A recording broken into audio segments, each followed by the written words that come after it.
Welcome back. You're here with me in the C-Space studio at CES 2026. I am your host, James Kotecki, hosting many conversations with marketing, media, branding, advertising leaders here at CES. And right now I'm here with Walmart Connect's VP of Business and Product Marketing, Karoom Malik. Welcome back to the C-Space studio now at Walmart Connect. Great to be here. Thanks for having me. So tell us a little bit about Walmart Connect first. Just remind us the scope of what you're up to there. Yeah, Walmart Connect is Walmart's retail media platform, and we help advertisers drive sales for their business. And we can do that in many different ways, both from within a store, all the way to a website, to your phone, and to a connected television. Yeah, it's a pretty big scope of the different places. Yeah, it's great. So tell me about why you're here at CES 2026. What's your message to people? Yeah, so we have a lot of messages, but the primary one is let's spark sales to build the future of retail media together. And what I'm excited about in that message is kind of three core pillars. Advertisers, at the end of the day, they care about driving sales. We talk about all sorts of fancy stuff, but it's about sales. And there's three messages and pillars that we want to enable those sales with. First is scale. So, Walmart Connect has the scale that very few platforms have. We have 150 million omni-channel customers a week that come in through a store and our web experience. 4,600 stores, right? And not only do we have that type of scale, we have scale on new surfaces. One of the hottest things right now people talk about is agentic. We've launched a customer-facing agentic experience called Sparky. You can use that to help you complement your shopping, and we're there as well. And so that scale, and Sparky, 81% of customers who use Sparky use it for product discovery, which is kind of fun. So we provide scale. The second big thing we do is we provide full funnel solutions for advertisers. And what does that mean?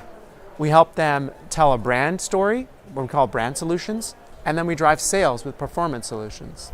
And a couple of data points within that are interesting, right? So, of course, we have Vizio CTVs that are part of Walmart's portfolio. And if you think about Vizio CTV reach, you can get up to 55% incremental reach and audiences, according to iSpot, with that when combined with linear. So we've got a brand solution with Vizio, it's fantastic. We've got performance solutions as well. And then within performance solutions, you think about agentic is a hot topic. I know you're going to hear about it. I'm chopping at the bit to ask you more about it. Okay, we'll get to that. So we've got our full funnel solutions, and the third message really is about performance and that we deliver it. Yeah. We love measurement. And so if I had to wrap that all up is, we're here to spark sales for our customers, and our customers being our advertisers. And we want to do that with our scale, our solutions, and the measurement signals we have. What can you say about that agentic experience with Sparky? I mean, it's kind of a fun name, so it implies that that name was chosen, I assume, deliberately to kind of create the kind of interaction that you want the customer to have with that agent. But what does that actually look like for the consumer? Yeah, so first of all, it's very early days in our agentic experience overall. And I mentioned Sparky from a consumer agentic experience, and it's product discovery, early days of searching for new products. Yeah. And so we're experimenting there. But there's another sort of agentic experience called Marty, which you probably have never heard of. Okay. Marty's our agentic advertising assistant for businesses. So if you're a small business and you want to advertise with Walmart Connect, Marty can help you. Mm-hmm. And in fact, we've been in testing with Marty for the past couple of months, and what Marty does, it helps you with fundamental tasks like it might help me optimize my ad campaign with Walmart Connect, and you just interact with Marty. So the interface for both Sparky and Marty is a chat. Exactly.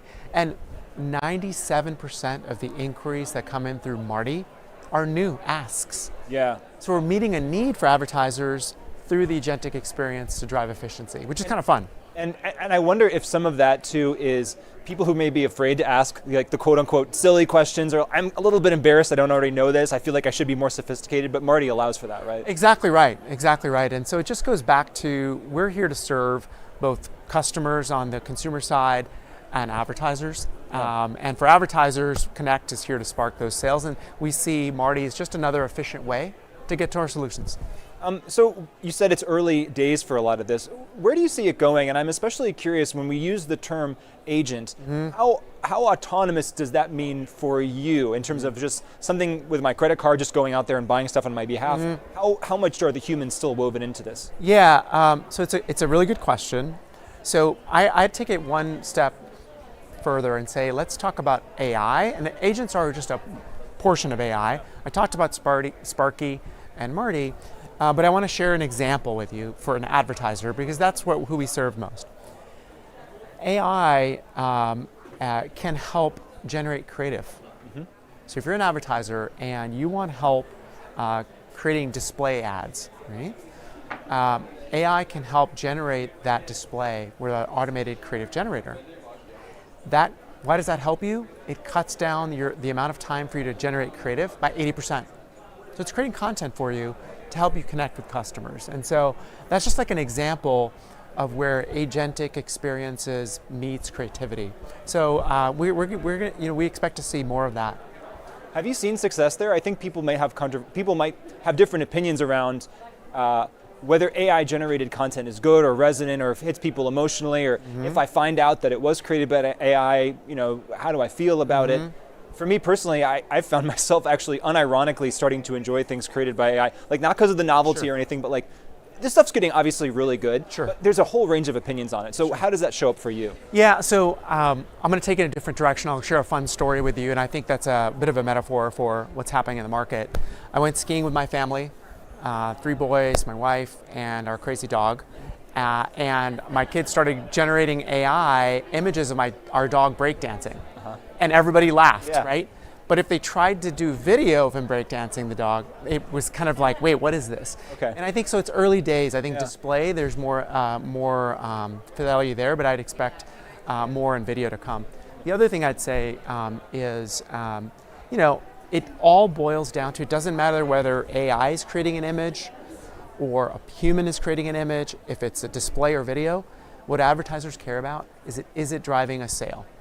Is it helping my business?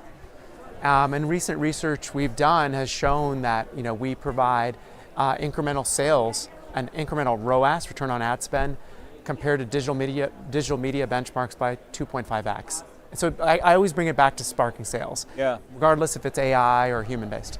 Do you feel like we are at this point now in early 2026 where you have all of the data basically that you need to answer the sales questions and the success questions that you have? Or are there still like pockets of data, types of data, gradations of data that you still wish that you had to answer these questions? Oh, there's a fun saying, water everywhere, not a drop to drink.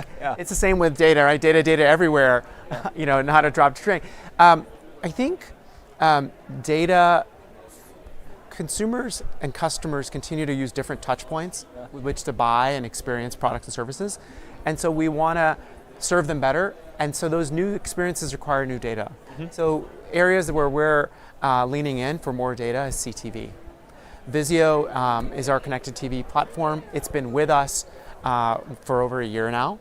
And we're excited about the data that provides us. It's the #1 OS in the United States.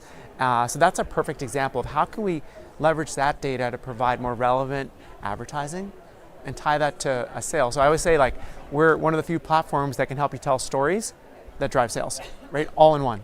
Speaking of CTV, what are the other opportunities that you're seeing right now in streaming?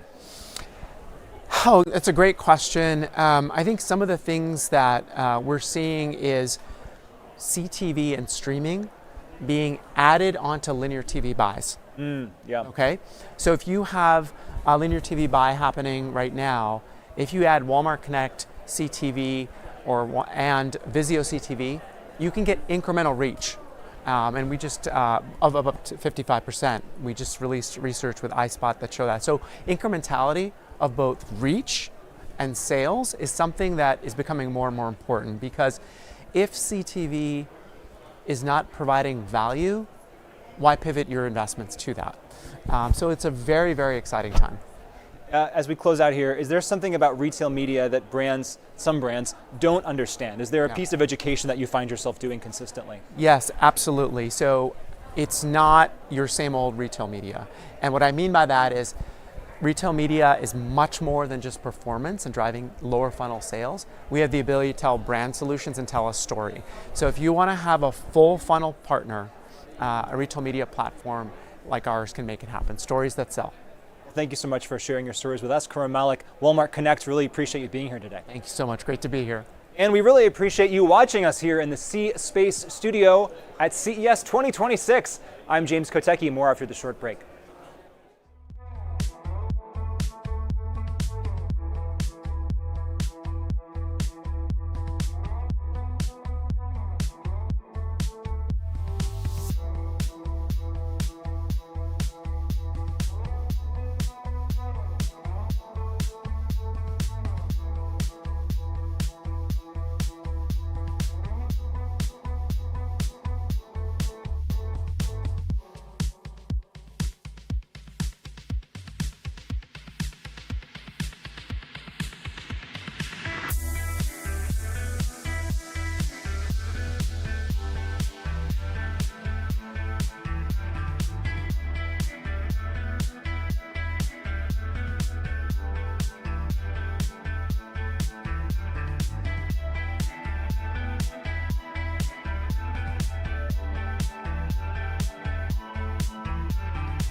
Hey, welcome back to the C-Space studio. I'm James Kotecki here at CES 2026, and I am here with one of my favorite longtime all-timers One of the greatest guests we have here in the C-Space studio, Duncan Crabtree Ireland, who is the National Executive Director and Chief Negotiator of SAG-AFTRA. Welcome back. We were talking, this is like your 8th time chatting with me. Thanks so much for having me back. It's always so fun to talk to you. It's so great because we've had you at so many different CESs, and I think, as I was thinking about our conversations, they've really charted the course of how this technology has progressed. I think you were flagging some stuff maybe back in some of our earlier conversations that you were worried about, that now a lot more people are worried about and talking about. So it's been great to have these conversations with you and learn what you're thinking. And I'm curious about, first of all, SAG-AFTRA, we should say, is the Screen Actors Guild and American Federation of Television and radio announcers. Artists. Artists.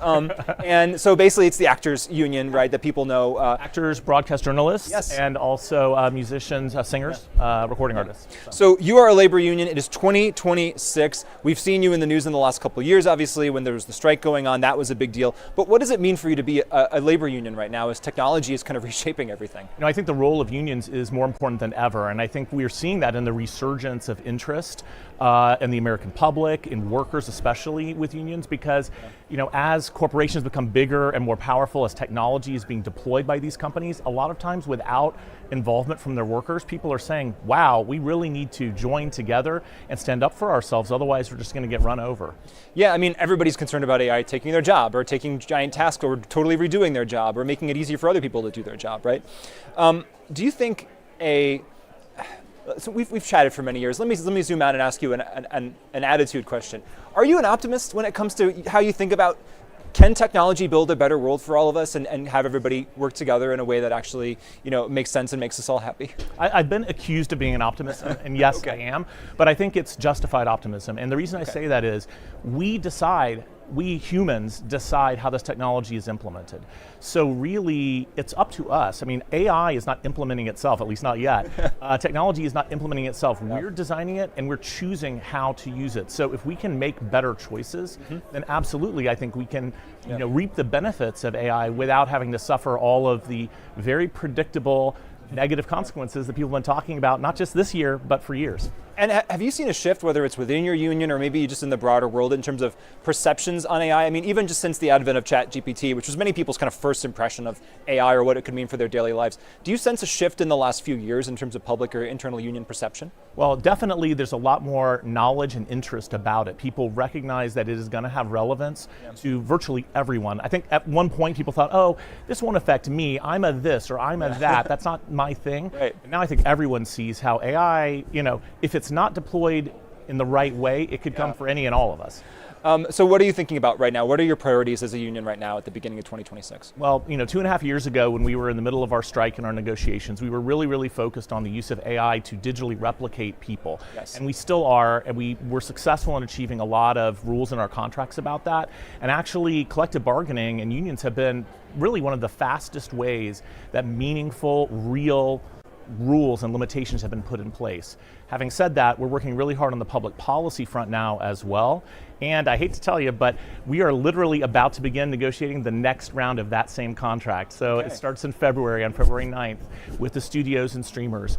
And AI will for sure be an important topic there. Probably shifting focus towards synthetic performances, the idea of creating a whole performer from a generative AI model as opposed to replicating someone who really exists. It has a whole host of different and really challenging issues. And you come to CES, I understand in part at least, just to understand what the cutting edge of technology is so you can be aware of it and learn about it. Where is the cutting edge of technology when it comes to this synthetic performance issue? I imagine there are some people who would like to just prompt, make me an action movie like Rambo, but a little bit different with bunnies, and just hit enter, and now it's done, right? So how close are we to this? Is that even possible? Well, we're a lot closer today than we were 1 year ago when you and I were talking with, things like Sora 2, things like, Nano Banana being able to generate, video with synced audio. It is a real concern. Now, we're not there yet, and there is still some protection from what they call the uncanny valley, which is this idea that you get close to reality, but not quite there, and it's repulsive, which I think all of us can experience. But we can't rely on that as long-term protection for the creative world and human creativity. So we're not. And that's where public policy, that's where collective bargaining, and that's where just educating the public and our members is coming into play. This is maybe a psychological question, and maybe it's not even fully possible to get an answer, but I am really, for myself, struggling with the idea of perception. If I perceive that it was created by AI, do I think about it differently? Whereas if you didn't tell me and I thought it was human created, I would think one way, and then if I found out later it was AI generated, I think another way. I wonder if that just speaks to, like, there's two souls that are communicating. If you create some art and I consume that art, our souls are somehow communicating in some way. Again, getting very philosophical. Am I on the right track here with, like, why humans matter in this process? Yes, and I think if you just want to see an example of it, this is why people care so much about seeing live performances. I mean, why do people pay to go to a concert? Why do people want to go see, live theater? It's because there's a connection there that's special. And on an example of public policy, just a couple of weeks ago, the governor of the state of New York, Kathy Hochul, was in our offices in Manhattan signing a bill, the first bill of its kind, to say that when someone creates a commercial using a synthetically generated performance, that has to be disclosed, so that you don't think that it's a human endorsing this product or selling it to you when it's actually an algorithm. Do you have now predictions about, because your predictions I think are pretty good, do you have predictions about the future of performing and the work that's going on in your field that other people might think is implausible, but you're on the cutting edge, so you understand this and that you believe in? Well, the first thing is I do think that we're going to see, as time progresses, more and more importance put on that human connection. And that's true not just in live performance, but it's also true with respect to things like advertising, with respect to things like influencers and digital creators, with respect to just even film and television and streaming, because there is a connection that takes place with audiences. And if you want one example of this that I'll just put out there, if you think about how current streaming series are promoted, the kind of social media interactions that the stars and the cast of those projects have really can help drive the success of that project. That's something that's not going to be authentic or really happen with algorithmically generated performances. So I do think that we're going to, the public will expect real connection in all of these areas. That's interesting. I was listening to something the other day where they were talking about, like, the job of an actor more and more is to go out and promote them. I mean, it always was that, right? But now so much of the media that is consumed around a movie coming out, I'm thinking about Wicked, for example, so much of the story was actually around the press tour and the influencer kind of aspects of that. And I think that makes sense, that it's going to be harder to automate or AIify than even maybe the performances in the movie, which is wild. And when you use an algorithm to generate something like that, the chance of you getting something truly creative, spectacular, and unique, it's just not there. And I mean, so there is no algorithmic Cynthia Erivo, there is no algorithmic Meryl Streep, there just isn't, and I don't think there really ever will be. So really what's important, I think, is for us to recognize how meaningful it is to all of us to have something really unique, creative, and special, and that's what makes us excited about what we do. And when I think about someone having their special gifts, they could think about licensing that, right, from an AI training perspective. Or maybe that's something that they would need to give consent to or not. I guess what I'm getting into is a question around training data and how Sora 2 and all these things actually produce the stuff that kind of convinces us, and it's like, oh, that's getting pretty good. What's the union's position on using performance data for training? Yeah, well, first of all, let me just say it is wrong and we think illegal for companies to scrape content, copyrighted content off the internet and use it to train AI models without permission, without consent, without compensation. That's just flat out there. Now, are they doing it? 100% yes, they are doing it, and that's why there's all kinds of litigation going on. We don't know what the result of that litigation is going to be, but what we do know is that if these kinds of works that have been created in the past are going to be used by models to train these massive and very financially successful corporate endeavors, they ought to be getting permission and they ought to be paying for them, and so we stand with copyright owners in fighting that battle. As we look ahead now to 2026 and the next round of negotiations, are there other issues that are going to be coming into play there, and how will technology be impacting? Because I know that, for example, in the last one, AI was one of the major issues, it wasn't the only one. So where do you see the kind of tent poles of the contract negotiation there? Well, for sure. I mean, there are so many other important issues, and so I know we talk a lot about AI, so people might think, oh, that's the only issue. It's not. Basic economic fairness is a huge issue, I think, for everyone in our society, and certainly for our members as well. Their wages are compressed, their work opportunities are reduced, and frankly, there's a lot of work that's been leaving the United States. That's a real concern for us. And the economics of the streaming business, which we also talk about a lot here in the C-Space studio, are presumably impacting that. Absolutely. We did make some changes in that in the last negotiation that have been very helpful to our members, including the streaming bonus program, as well as changes to the timing and the sort of exclusivity during hiatus periods between series, some improvements to the health plan. But fundamentally, there are still challenges in that area, and we definitely have to address that because streaming means fewer episodes, longer gaps, and it's fundamentally problematic. But we're definitely focused on those bread and butter issues, as well as the sort of long-term AI impact. Well, Duncan Crabtree, Ireland, SAG, AFTRA, so glad to have you again. If I had a trophy for awesome guest, I would give it to you. Woo! Maybe next year, which will be our 10th year doing the C-Space studio, I'll bring something special and we'll have another conversation. That would be Just amazing. want to entice you to come back once again, human to human, the way it should be. Thanks so much. Thanks so much, James. And thank you so much for joining us. This is the C-Space studio at CES 2026. I'm James Kotecki, talking to more leaders right after this short break.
Welcome back to the C-Space studio. I am James Kotecki here at CES 2026, and I am joined now by a guest from one of our sponsoring organization, Integral Ad Science. We're so happy to have Integral Ad Science sponsoring again, the EVP of Global Revenue, Carrie Cipher. Thank you so much for being here. Thanks for having us. And we're not only joined by Carrie Cipher, but also Spark Foundry's Chief Transformation Officer, Lisa Giacosa. Thank you so much for joining us. Thanks for having us. So super grateful that you're both here. What brings you to CES? Tell me what you're thinking about in the energy of the show here, Lisa. I'm thinking about everything, and I'm thinking about, we used to come to CES and see all the tangible things. Yeah. And this year, and the last few years actually, it's been about the intangible and how we connect those dots in terms of the real AI and how that's going to come down into more of your hands versus in the cloud. So that's really exciting to see how that's going to become much more tangible, much more usable, much more useful for consumers. Yeah, we're all about intangible things here in the C-Space studio because it's all about marketing, media, advertising, but it all obviously comes together with the physical technology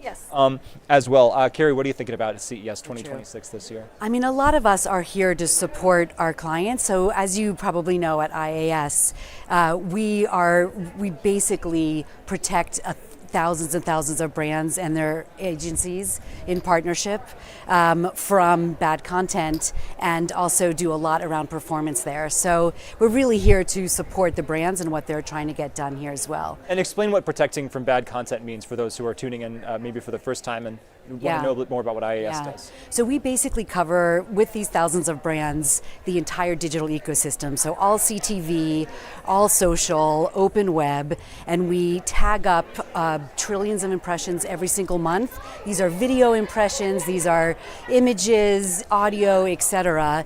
And we model it out to make sure that we're both protecting them from bad content, as well as telling them where great content is for their performance.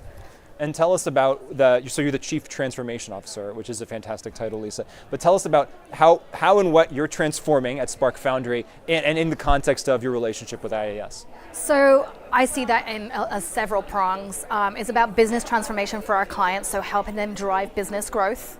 It's about how we transform how we go to market in terms of using AI to be more efficient, but also how we make that a much more connected experience end to end, from data-driven audiences and audience strategy right the way through to the consumer experience, and then ultimately the return on investment for our clients to actually sell more things to more people more often.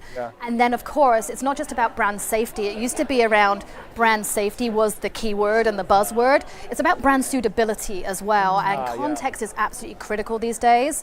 Obviously, we have the data to ensure that we're reaching the right person, but being in the right context and in the most suitable space, that's what's really important. And how's that transformation going? Like, is it? It's a dumb question, but is it hard? Like, is it? Like, what are you pushing against? There are no dumb questions, James. You know this. The only dumb question is the one that no one asks. Oh, there you go. And so for me, I think yes, it can be a little bit hard, but that's the joy of it, right? I think for me, transformation is exactly that. It's about being outside of your comfort zone more often than you're in your comfort zone and pushing the boundaries. So I talk a lot about, instead of testing and learning, launch and learn. Do things, learn quickly, fail fast, and then move on and try the next thing. Or find something that's got the secret sauce and do more of it. So I think that's really about what transformation is all about.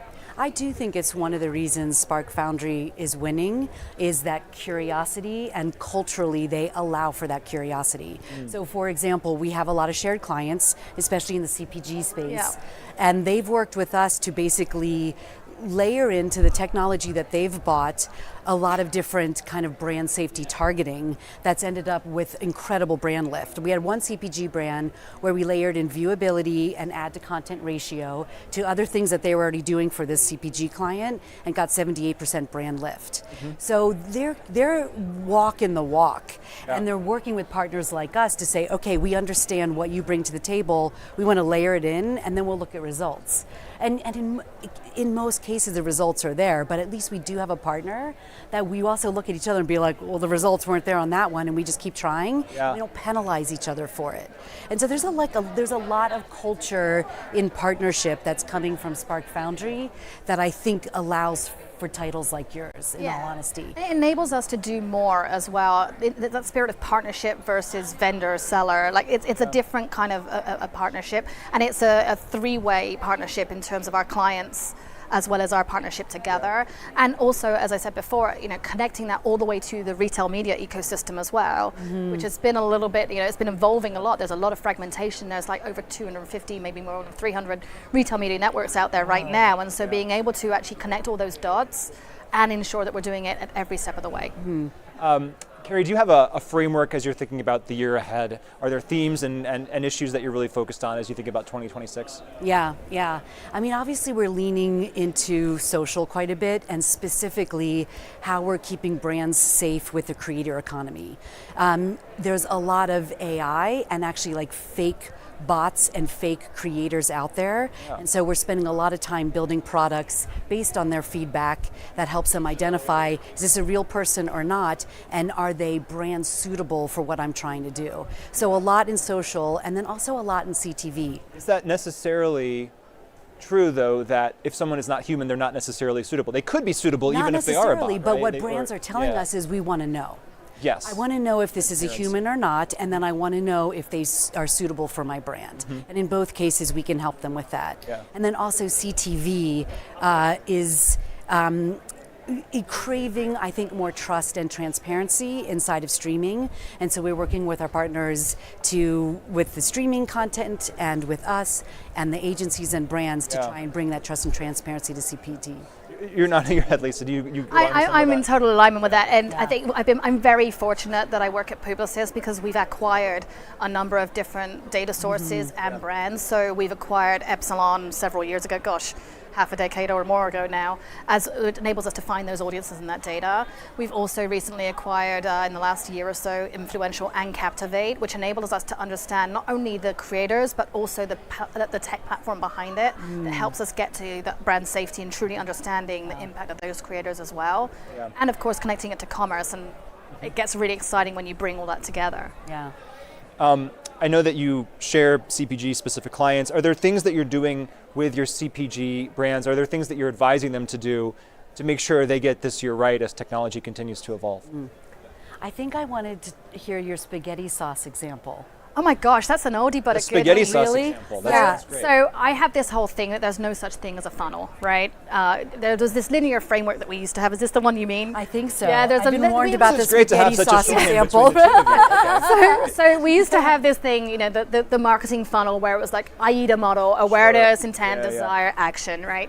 The reality of that is it's like an ecosystem. Like, think about, like, you either go onto Instagram, see something and buy it straight away, so it's shortened that process, or you go through this kind of like, it's too short, girl. It's too short. It's too short, and How do you think this tie came to be? And then like that there's also the notion where you go back and forward, and so you have to think about that ecosystem. So I used to talk about it as a bowl of spaghetti, and you just don't know where you're going to be on that journey. So it's about using those data sources like the Epsilon transactional data to understand, have I seen someone like this before with these same behaviors, and when did they convert along the path? And so understanding more about my consumer journey versus yours, James, versus Carrie's, has an impact on we're all going to have different types of life cycle. So it gets really interesting to understand how you can target people on that journey with the right context, with the right message, and of course with the right moment to capture that transaction as well. That's the story you were looking for there? Yes, thank you. Spaghetti sauce. Is it easier from the perspective of what you're doing to think about making content, making advertising, like making it less bad? So you used the term bad content. I guess I just wanted to return to that. And you didn't say we help them find the good content, like we want to help them find the bad content or get less bad content. Yeah. Is it easier to make something good by actually making it less bad, as opposed to trying to have this maybe more subjective? Because maybe it's easier to figure out what bad is, it's not as easy to figure out what good is. And here's the thing, it's in the eye of the beholder. Yeah. And so we really don't try and be the arbiter of good or bad. Yeah. And that's why when you are protecting and you're looking at these trillions of impressions and you're basically just you're giving them data to make better performance decisions. Yes. But here's what's really interesting. We have a product called IAS Agent, and you can tell us, you give us your campaign brief and you give us your risk tolerance, and we'll tell you what content will perform very well. And oftentimes, it's not necessarily what you should cut out, but like oftentimes clients are cutting out something that is actually good content for them, but they're making inferences, and so we're using AI, technology, and frankly, a lot of our really good humans at IAS to help people figure out, like, no, you're actually over blocking. Really good use cases, there's a lot of blocking around news, and sometimes financial news gets bundled in with news, but financial news can perform very well for certain clients. And so we use IAS Agent to really tell them, no, this is actually performing very well for you. You might be over blocking here. Yeah. That's fascinating, and we hope to have several other conversations with some of your colleagues from IAS. Yeah, you might hear that again today. I'm really looking forward to it. But for now, Lisa Giacosa, Spark Foundry, and Carrie Seifer, IAS Integral Ad Science, our sponsor. Thank you both so much for joining me. Thanks for having us. Thank really you. Appreciate it. And we really appreciate you for watching us here in the C Space studio, talking to marketing, media, branding, and advertising leaders, and of course sponsored by IAS. I'm James Kotecki. This is CES 2026. More after a short break.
Hey, welcome back to the C-Space Studio. I'm your host, James Kotecki. We are here at CES 2026, and I am here right now with Deloitte's Chief U.S. Marketing Officer, Scott Major. Thanks so much for joining us here at the C-Space Studio. Yeah. Really appreciate you being here. Yeah, awesome. Okay, so Deloitte, I think most people have heard of Deloitte, but what does your brand mean? You're the marketing officer. What does your brand mean now in 2026? Yeah, look, it's so interesting. We're a 185 plus year old brand that was born out of the audit and assurance business, which is no longer the largest part of our business. So, I mean, really today, if you think about Deloitte, we span audit and assurance, tax and consulting in a large way. And the common thread through that is professional services enabled by technology. And that's really what we're becoming. And we're using technology heavily in our consulting business, all the work we do for our clients, but really across tax and audit and insurance as well. So Yeah. technology enabled professional services.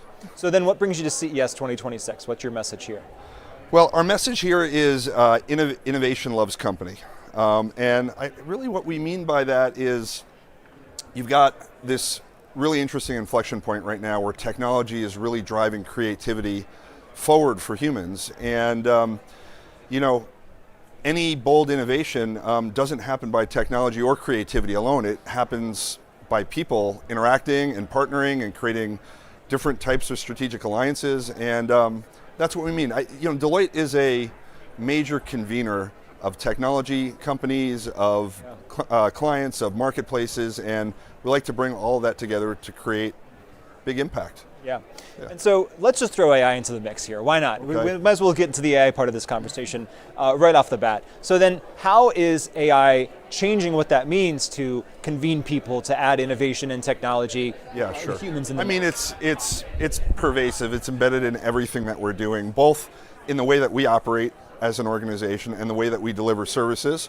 And it's really enabled us to get much deeper into the product side of the business. So we've been doing AI for years, using AI in the solutions that we build. We're now using AI pervasively in how we deliver those solutions to our clients. And we're now in the product business. So we're building hardened products using AI technologies that we're licensing to our clients. And we're doing work in much different ways. It's not all your traditional consulting time and materials work. We're really moving more into licensing and really into the outcomes market, where we're the work we're doing, we're getting paid on the impact and the outcomes, not necessarily the time spent doing it.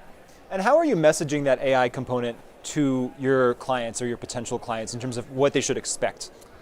I mean, how are we messaging it? We're messaging it boldly everywhere as part of every message that we can get out. Really. But are you keeping the human? But is the human balance still important? In messaging? The most important, I think. And look, we're very much looking at AI as an enabler of human performance, as a superpower, not as a replacement. And we've been pretty clear about that, I think. So how are consumer attention patterns changing? This is something I love to talk about here in the C-Space Studio. As a marketing professional, how do you see those patterns of attention changing, and how do you reach people in this new situation? Yeah, look, well, first of all, we don't necessarily market to end consumers in the way that some of the consumer electronics companies and product companies might. But look, the trends that we're seeing across the industry, people are consuming content differently. They're consuming it on different platforms, and video is increasingly a medium that people are using to get the message out. We're using video much more extensively, both long form video and in documentaries and real explainer videos, as well as really interesting episodic 1 minute sound bites that you might see on TikTok or YouTube or Instagram. So I think video, and then you start looking at how you can create video with AI, finding the right balance of where do you draw that line on authenticity in using AI for video is really important. We're really working through that right now. We don't have a clear answer for it, but I think that's a big it seems like change in the market. It seems like if you're educating people, maybe they might care less about whether it was AI generated or the extent of it, as long as they feel like they're really getting some value out of that. Yeah, it depends on what you're trying to say, for sure. How about live experiences, though? I know that's another big important part. Huge for us. I mean, look, I'm a B2B marketer, CES, this is my lower funnel. And we do 150 events like this plus a year, right? Anytime I can put our experts, my partners and directors at Deloitte, are experts in different topics in rooms with our clients or future clients, potential clients, to build relationships, talk about what's happening in the market. That's, digital marketing is important for us, but events, getting people in rooms, this is where it's at for us. It's interesting because with all this technology, and obviously we're all interested and excited about it and want to embrace it, that just physically being in a room with someone is the most important. But it kind of makes sense too, right? Because that's the biggest scarcity, right? The fact that you're here right now, that you've given me your time to do this interview, says something, as opposed to it even being virtual. So there's something to that. 100%. Look, no one is buying a multi-year business transformation off of a click in an e-commerce store on the internet. These are long conversations where we have to invest a lot of time. You have to trust the people across the table. Regardless of their technology, you have to trust the people across the table from you that they're going to do whatever they can to deliver on what you need. And I think we do that really well. I want to talk about executives as influencers, right? Anyone who spends any time on LinkedIn is well aware of this, and obviously they can be on other platforms as well. How do you think about orchestrating that, controlling that, giving people complete freedom to be their own thought leaders? How does that work for you as the head of an organization that wants to put these experts out there and get people connected with them? An area that I'm pretty passionate about. Look, we have an evolving influencer strategy around social media, and I think where we are is very good. I'm not saying that we're done, but we've taken our most eminent experts at Deloitte, and we've built a social media team that supports them. I have about 80 of our most senior executives at Deloitte in the program right now, in the US at least.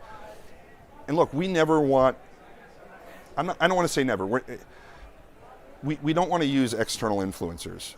Anytime I'm putting an influencer out on social media to talk about something, I want that person to be able to show up and actually do the work, right? Okay. From an authenticity standpoint, I don't want to go hire someone that has 10 million followers to go talk about a Deloitte topic. I want the most preeminent expert in a topic to go talk about it. And look, then we can put media behind that, but the authenticity of the way that we're doing it, to use our actual partners and leaders that are going to show up to do the work, is really important. So we have a couple of PR firms in the mix with us. We meet with each of these leaders every 2 weeks. We come up with a 2-week plan. We write their posts. We collaborate back and forth on those posts to make sure that they're correct and authentic.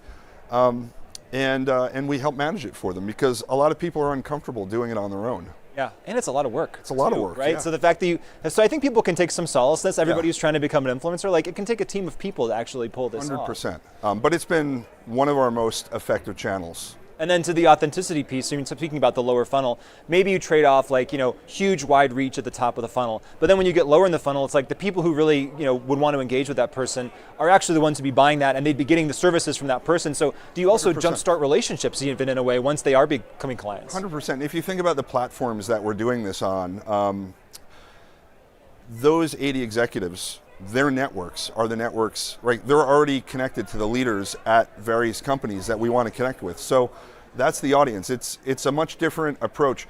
We're definitely doing stuff at the top of the funnel, right? Much larger, broader reach.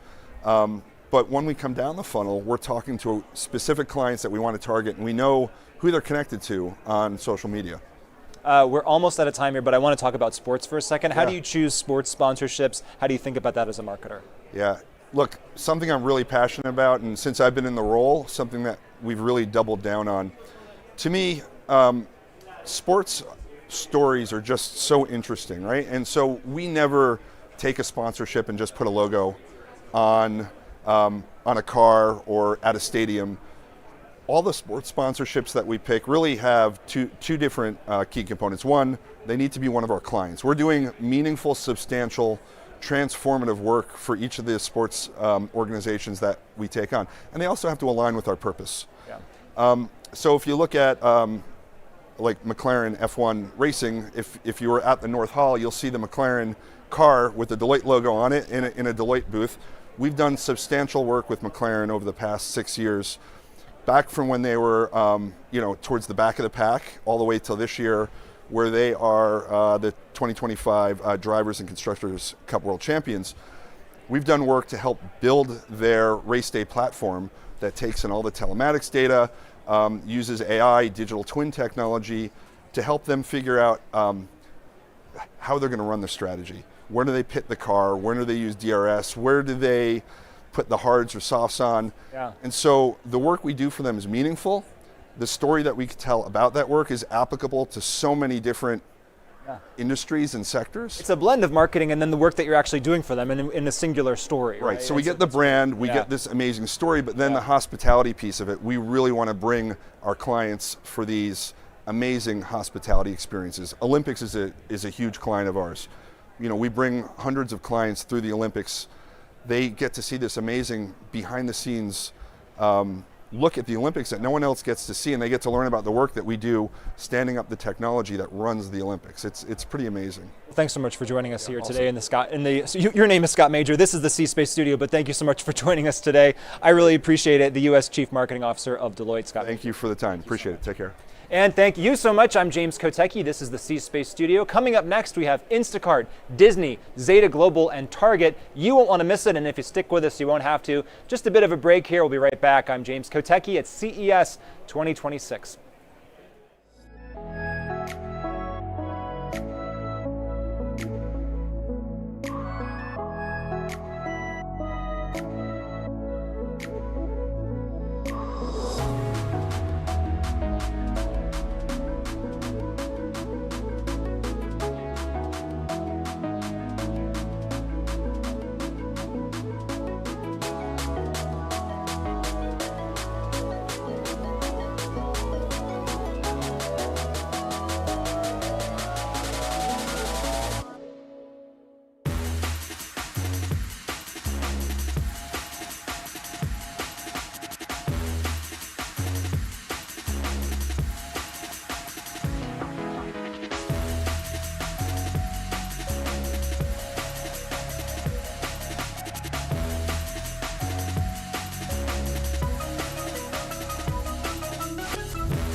welcome back to the C-Space Studio. I'm James Kotecki. This is CES 2026, and I'm here with a returning favorite guest of ours, Ali Miller, the GM of Advertising at Instacart. A new title since we last chatted here in the C-Space Studio, right. I believe. Yeah. But you've been with Instacart, and we're excited to keep talking with you about the state of retail media and everything you're up to, so welcome back. Thank you so much for having me. It's great to be back. Okay, so retail media, big topic. What's your perspective on it here as we sit at the beginning of 2026? So in 2025, what we really started to see come to life was the outcome of the explosion of retail media over the past couple years. So of course everyone loves retail media, right? It's, highly measurable, highly performant. But what happened was you started to see literally hundreds of retail media networks popping up everywhere. And so in 2025, from the Instacart perspective, we actually started really broadening how we think about our solutions.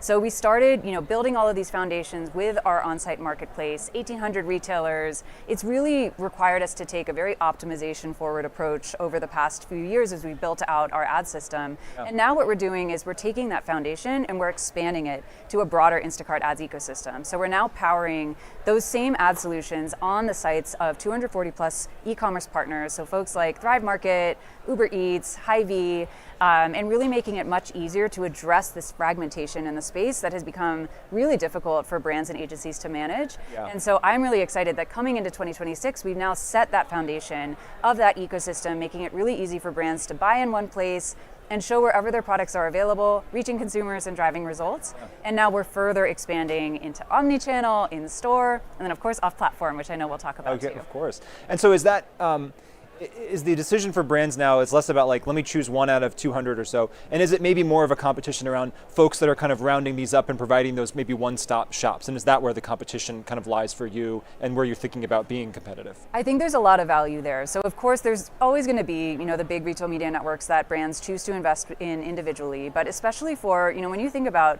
a mid-market or a local independent grocer, how are they going to be able to compete alone? And so one of the things that really inspires me and my team is that we're actually providing tools to help those grocers still participate in retail media without contributing to fragmentation and still be able to, achieve revenue results, of course, that really matter to them, maintain those direct relationships with brands that really matter to them, but make it really easy to drive that demand to their owned and operated sites while also making it easier for brands to drive results at greater scale and use all of that optimization and kind of foundations that we've built. Let's talk about the data that's probably the foundation of that optimization. Yes. What kind of data are you using and how are people using it?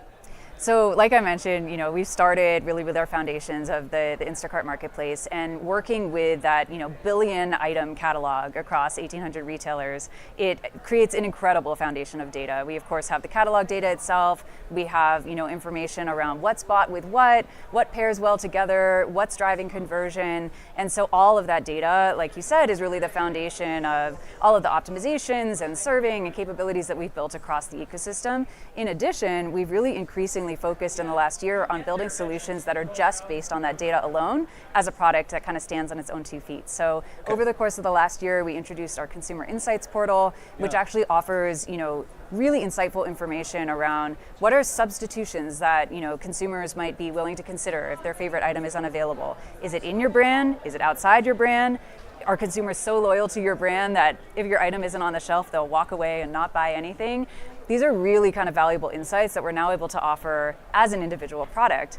And then finally, building on that, even just today, we announced our Data Hub, which is our clean room solution that will actually now help brands and agencies who want to get into more of that kind of granular information, combining Instacart data with their own first-party data and get into deeper insights that still, privacy safe and still, of course, respects, consumer information and regulations and all of that, but provides this kind of next step of activation and kind of measurement that has been really, really important for brands and agencies to kind of take things to the next level.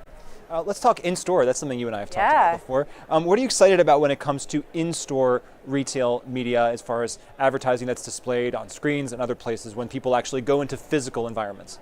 I feel like 2026 is going to be the year of us all talking about in-store. I think it really is the next frontier of retail media. So there's still so much to do with on-platform and with this ecosystem like I talked about, but now expanding that into the aisles of the grocery store and looking at how do we add value to the consumer journey, to the shopping journey that's directly in the aisles of the store. In past years, we've talked about our smart carts, our caper carts. Yeah. And I think at this time last year, we were talking about just kind of getting started with the first ad formats that we were launching on those carts. This is a shopping cart with a screen on it. That Exactly. So it's a shopping cart with a screen on it. It has, weights and measures integrated into the cart, so you can put your produce in. It scans items as they come in. And so one of the things that's so cool about it is it's just you pushing the cart, so it can actually provide personalized recommendations. It can provide pairing suggestions, timely offers based on which aisle you're turning into. And so all of this sort of magic of the online experience becomes really accessible in a way that's familiar to consumers who are pushing a shopping cart and just are able to see these recommendations as they shop.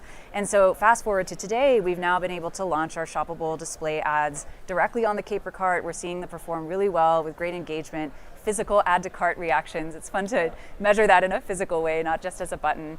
And so, we're in nearly 100 cities now with Caper. There's a lot of exciting scale ahead of us. We just announced Wakefern is a new partner of ours, so lots ahead of us as we look toward the rest of the year. And I really think that this is a differentiator in the in-store space because it is so highly measurable and personalized in a way that screens just simply cannot be. There's certainly value there as well, but I'm super excited about being able to offer this at a greater scale over the course of the year. We talk about different, you're talking about ad formats. There's an interesting, blurring that happens when we talk about shoppable content and social experiences where people are engaging. So they're going onto these social experiences and they're viewing that content, but then at the end of that, there's a retail component as well. So it's a blur. It's not necessarily just an ad or just a content experience. So how is Instacart playing in that arena? I love this aspect of retail media generally and kind of shoppable media because it really does kind of underscore that ads don't need to just be, something screaming at you over the surface or annoying you. It's truly information, and it's truly can be like the fun part of grocery shopping and the fun part of discovery. And so we've really taken that to heart on our marketplace and kind of on our own app. But in addition to that, we've really started to now expand into off-platform integration. So can't talk about social without talking about TikTok. So in the last few months, we announced an end-to-end integration, as we're calling it, with TikTok that actually brings Instacart data to life inside the TikTok Ads Manager directly, which can allow advertisers on TikTok to use Instacart data for optimization and for the smart campaigns that TikTok actually offers, and closed loop data that can help them track how purchases are actually performing as a result of the ads that they're showing. And so to your point, it's just these lines are blurring, consumers are jumping around across the traditional funnel, and any moment could be a moment for inspiration, for purchase, for both. And so the approach we've really been taking is how do we make sure we're enabling advertisers and agencies to reach consumers where they are in a way that's super easy, deeply integrated into where they're already buying, and to a consumer helps to make that moment shoppable and fun. So let's talk about how AI plays into all of this. Where is AI delivering the most value then for you? Is it on the creative side, the measurement? Where is it? Yes.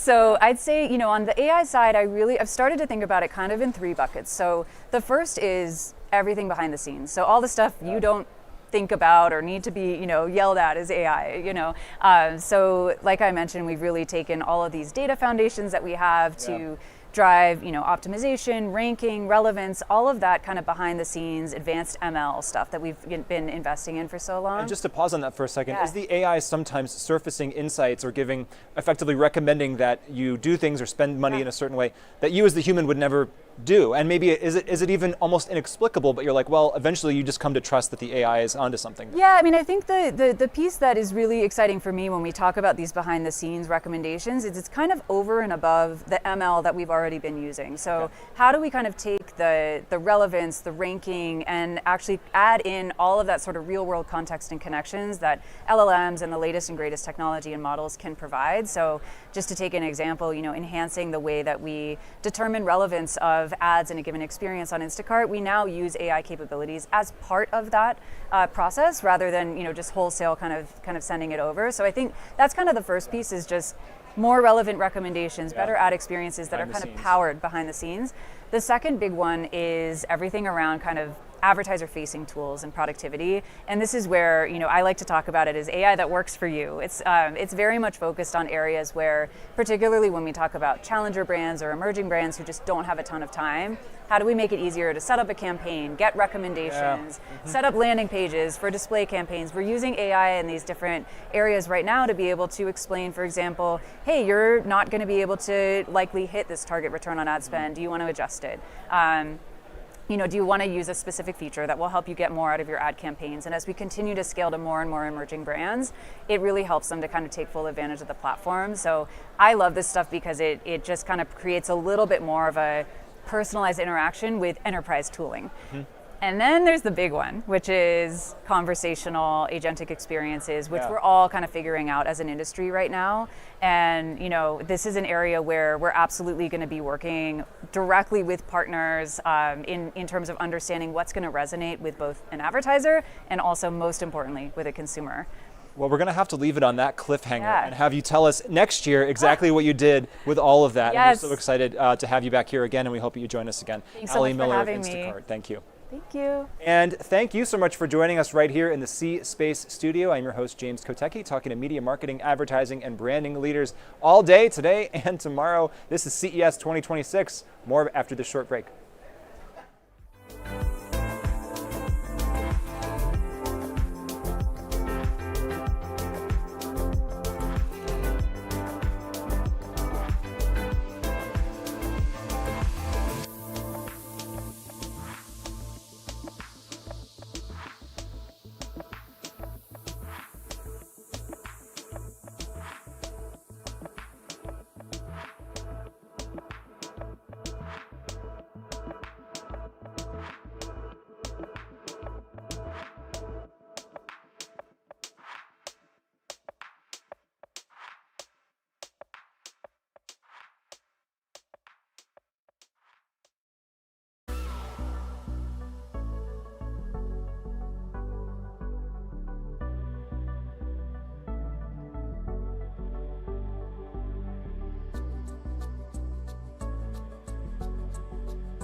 Welcome back to CES 2026 and the C Space Studio with me, your host, James Kotecki, and here with us is Disney's EVP of Sales, Adam Monaco. Welcome to the C Space Studio. James, thanks for having me. This is great.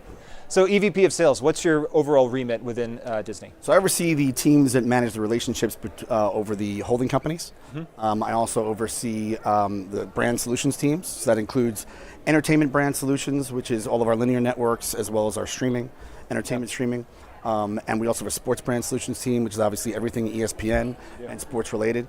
I also oversee our local sales teams that oversee the sales for our own stations and their platforms. And our political team that manages and sells to the political category across our entire portfolio. Yeah. So a few things going on. Yeah. Right? Keeps me busy, which is good. And we're here at CES 2026, which is busy as well. What is your message here as yourself and as your company? Our message here has been pretty consistent. You know, it's about, regardless of whether or not any of the technological advances that we're seeing, and obviously we're very leaned into them, that we stay true to our core of our business, which is we're all about creativity and imagination and the people that are behind the scenes making all that magic happen. And that's really our secret sauce. So when you think about what we consider our Disney difference, is that we are storytellers at our core. That's what really, since the company's inception, we've always been amazing storytellers. We have a very unique opportunity where we sit at the crossroad of storytelling and technology. And obviously we have great insights into our audience that our clients are able to leverage. But we also have, we put it upon ourselves and make sure we have great knowledge of our clients as well. And that's what's great about CES. We have the opportunity to listen to them, talk to them about the priorities, understand how they can leverage the full power of the portfolio in order to meet those needs. And so it's a great opportunity just to listen and then strategize with them for future needs. And you are great storytellers, because I've heard this Disney difference messaging consistently here in the C Space Studio from other colleagues at Disney. Yeah. So kudos to you on that. And the technology and storytelling piece, it really is true. It resonates with the DNA of the company, going back to the early days of Walt Disney and the first, fully feature-length animation with Snow White and all the different technological aspects there, all the way forward to today. So I think you're a great person to ask then, what's going on with AI?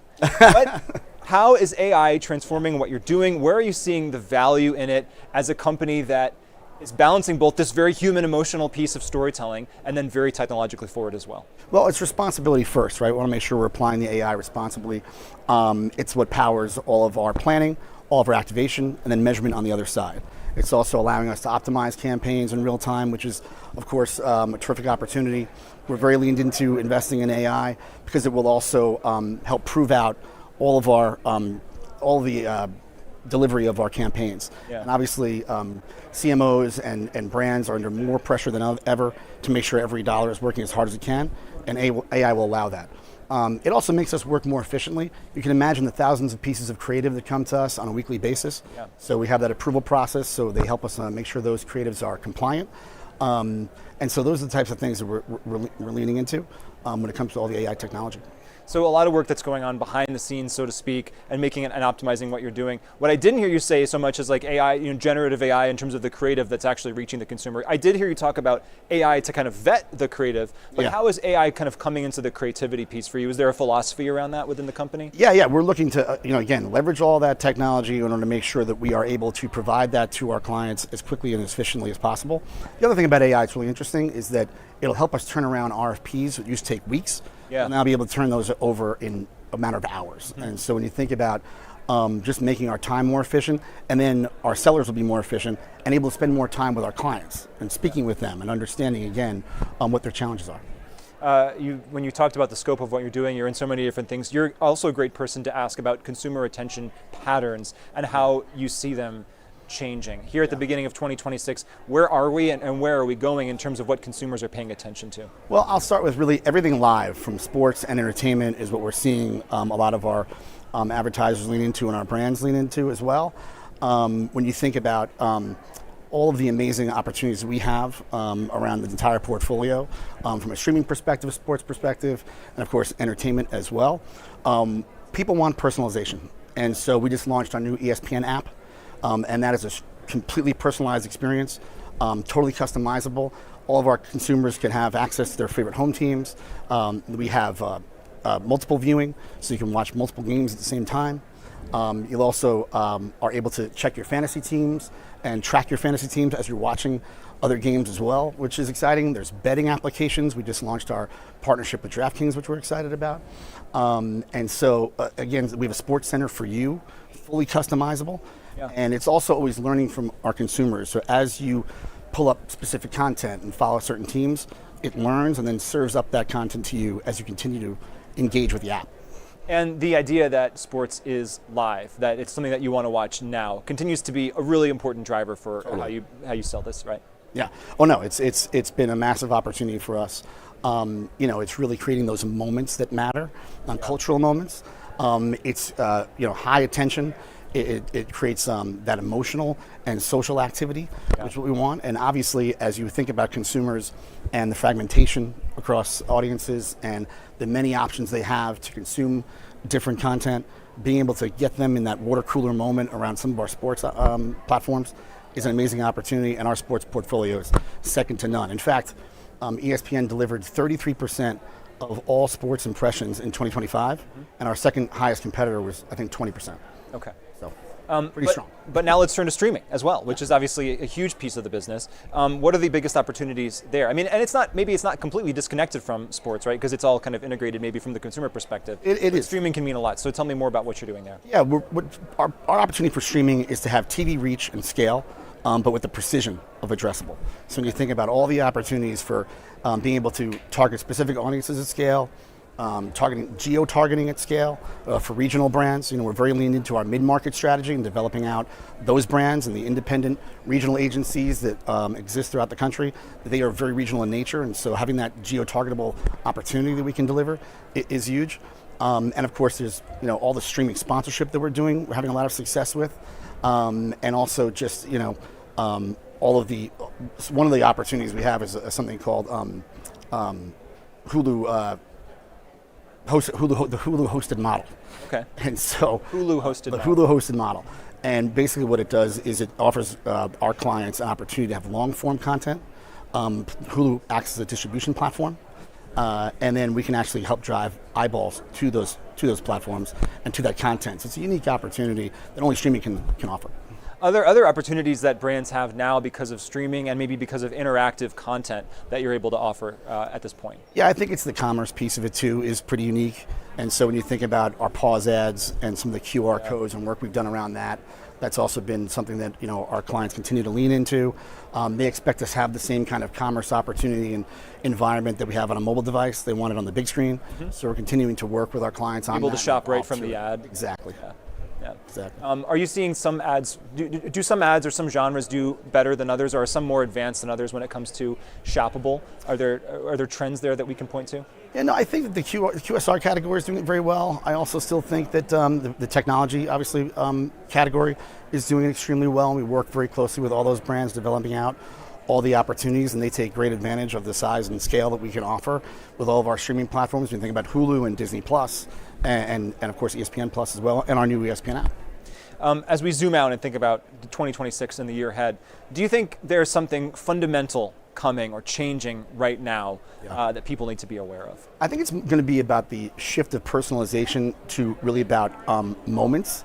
So it's not just going to be about targeting who you are, but targeting what's happening around you.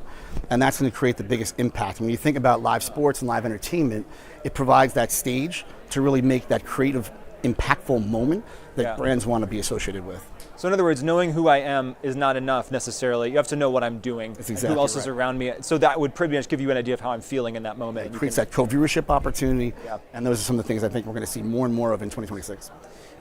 Is there a question I should ask other leaders here in the C Space studio? Something that you want? Besides what their favorite feature is of the new ESPN app? Exactly, no, seriously, I think one of the things that I would ask is what is the most underrated portion of their toolkit? Mm-hmm. And I think if you ask me, one of the things that's really underrated in our industry is the relationship piece. And obviously we're very involved and invested in all the automation and technology, but the relationship still is so important and matters. Yeah. It develops trust, which helps us get renewals and larger sponsorships, and then it creates better environments for us to be more creative with our brand partners. And so I still think the relationship is extremely important, and we hear in the marketplace all the time that we do a very good job of that. We have a brand team that's committed to strategizing with our clients, and it's just the little moments. Like I had a client recently who was promoted I spoke to them, actually took the time to look at their new remit, what their new job is going to be, talk to them about what I thought the challenges were going to be, talk to them about what the opportunities were, what they had to watch out for. A few months later, I bumped into that person, and they were so thankful, and it was so helpful to them, the information and just sort of some of the mentorship we were able to provide. And that's the human piece that's so important. That's why I got into the business. That's what makes it fun. And we should still be able to have some fun, right? If you want to keep your job and do a good job in the age of AI, just remember to stay human. That's exactly have those right. relationships. It's still very important. It's a currency. You can't scale that with AI. You still have It's to all do that about trust. one-to-one conversation. That's right. And the trust is built that way. Yeah. Well, thank you for sharing these moments with us. Adam Monaco, EVP of Sales at Disney. Really appreciate you today. Oh, thanks, James. Appreciate it. And thank you so much for joining us here in the C Space studio. I'm James Kotecki. This is CES 2026. Stay with us. More after a short break.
welcome back to the C-Space studio. I'm James Kotecki here at CES 2026, and I'm here with Zeta Global's co-founder, chairman, and CEO, David Steinberg. David, welcome to the C-Space studio. Thank you for having me, James. Okay, so define Zeta Global for us for a second, and what brings you to CES? Well, first of all, we're at CES for the same reason a lot of people are. Everybody's here. That's exactly right. Yes. But Zeta Global is a big data and artificial intelligence platform company, and our software helps very large enterprises more cost efficiently run their marketing and CRM. Yeah. And so tell me about what that looks like in practice. Give me some examples of how that might show up. We help very large enterprises to better manage their marketing. So Forrester did a study recently that for every dollar that an enterprise spends on our software, we return them between $6 and $7 in revenue. Wow. So 600 to 700% return on investment by using our software and our data. So does that imply that there's a lot of inefficiency that's happening before you show up? Tell me about where some of the biggest inefficiencies are that you're addressing. Yeah, by the way, I wish I could say it's just us being exceptional. Yeah. That's part of it. But a lot of it is, and if you think to sort of the crux of artificial intelligence, a lot of people are talking about AI. Yeah. At Zeta, we started programming in artificial intelligence in 2017. Mm-hmm. So what we're really able to do is target an individual who's not just actively in market for our clients' products, but we can put other pivots on top of it. By way of example, this person might be very interested in your product, but they can't afford it, or they won't get credit approved for it. Mm-hmm. We're also able, when you look at a lot of marketing today, a lot of it is just retargeting on the internet. So you click on something, you buy it, and they follow you around for 2 weeks with an ad. The crazy thing is, a lot of that is massive inefficiency because you've already bought the product. Mm-hmm. Because we plug into our clients' CRM systems, we know you just bought. So we remove you from the marketing to save our clients money. Those are just some examples. And then how does that show up for the way that your clients are using it? Is it an LLM? Is it a report? Is it plugged into the CRM that they're already getting? Is it riding along? How do they actually experience it on their screen? Yes. Okay. We have one user interface that allows a client to do 3 main use cases: customer acquisition, customer retention, customer monetization, and all of the activation for any digital methodology, whether it's programmatic, video, connected TV, mobile, social, all runs through our platform. And then there's one reporting interface that gives you attribution for every single spot you ran, all the way from the beginning of the journey to the purchase of the product.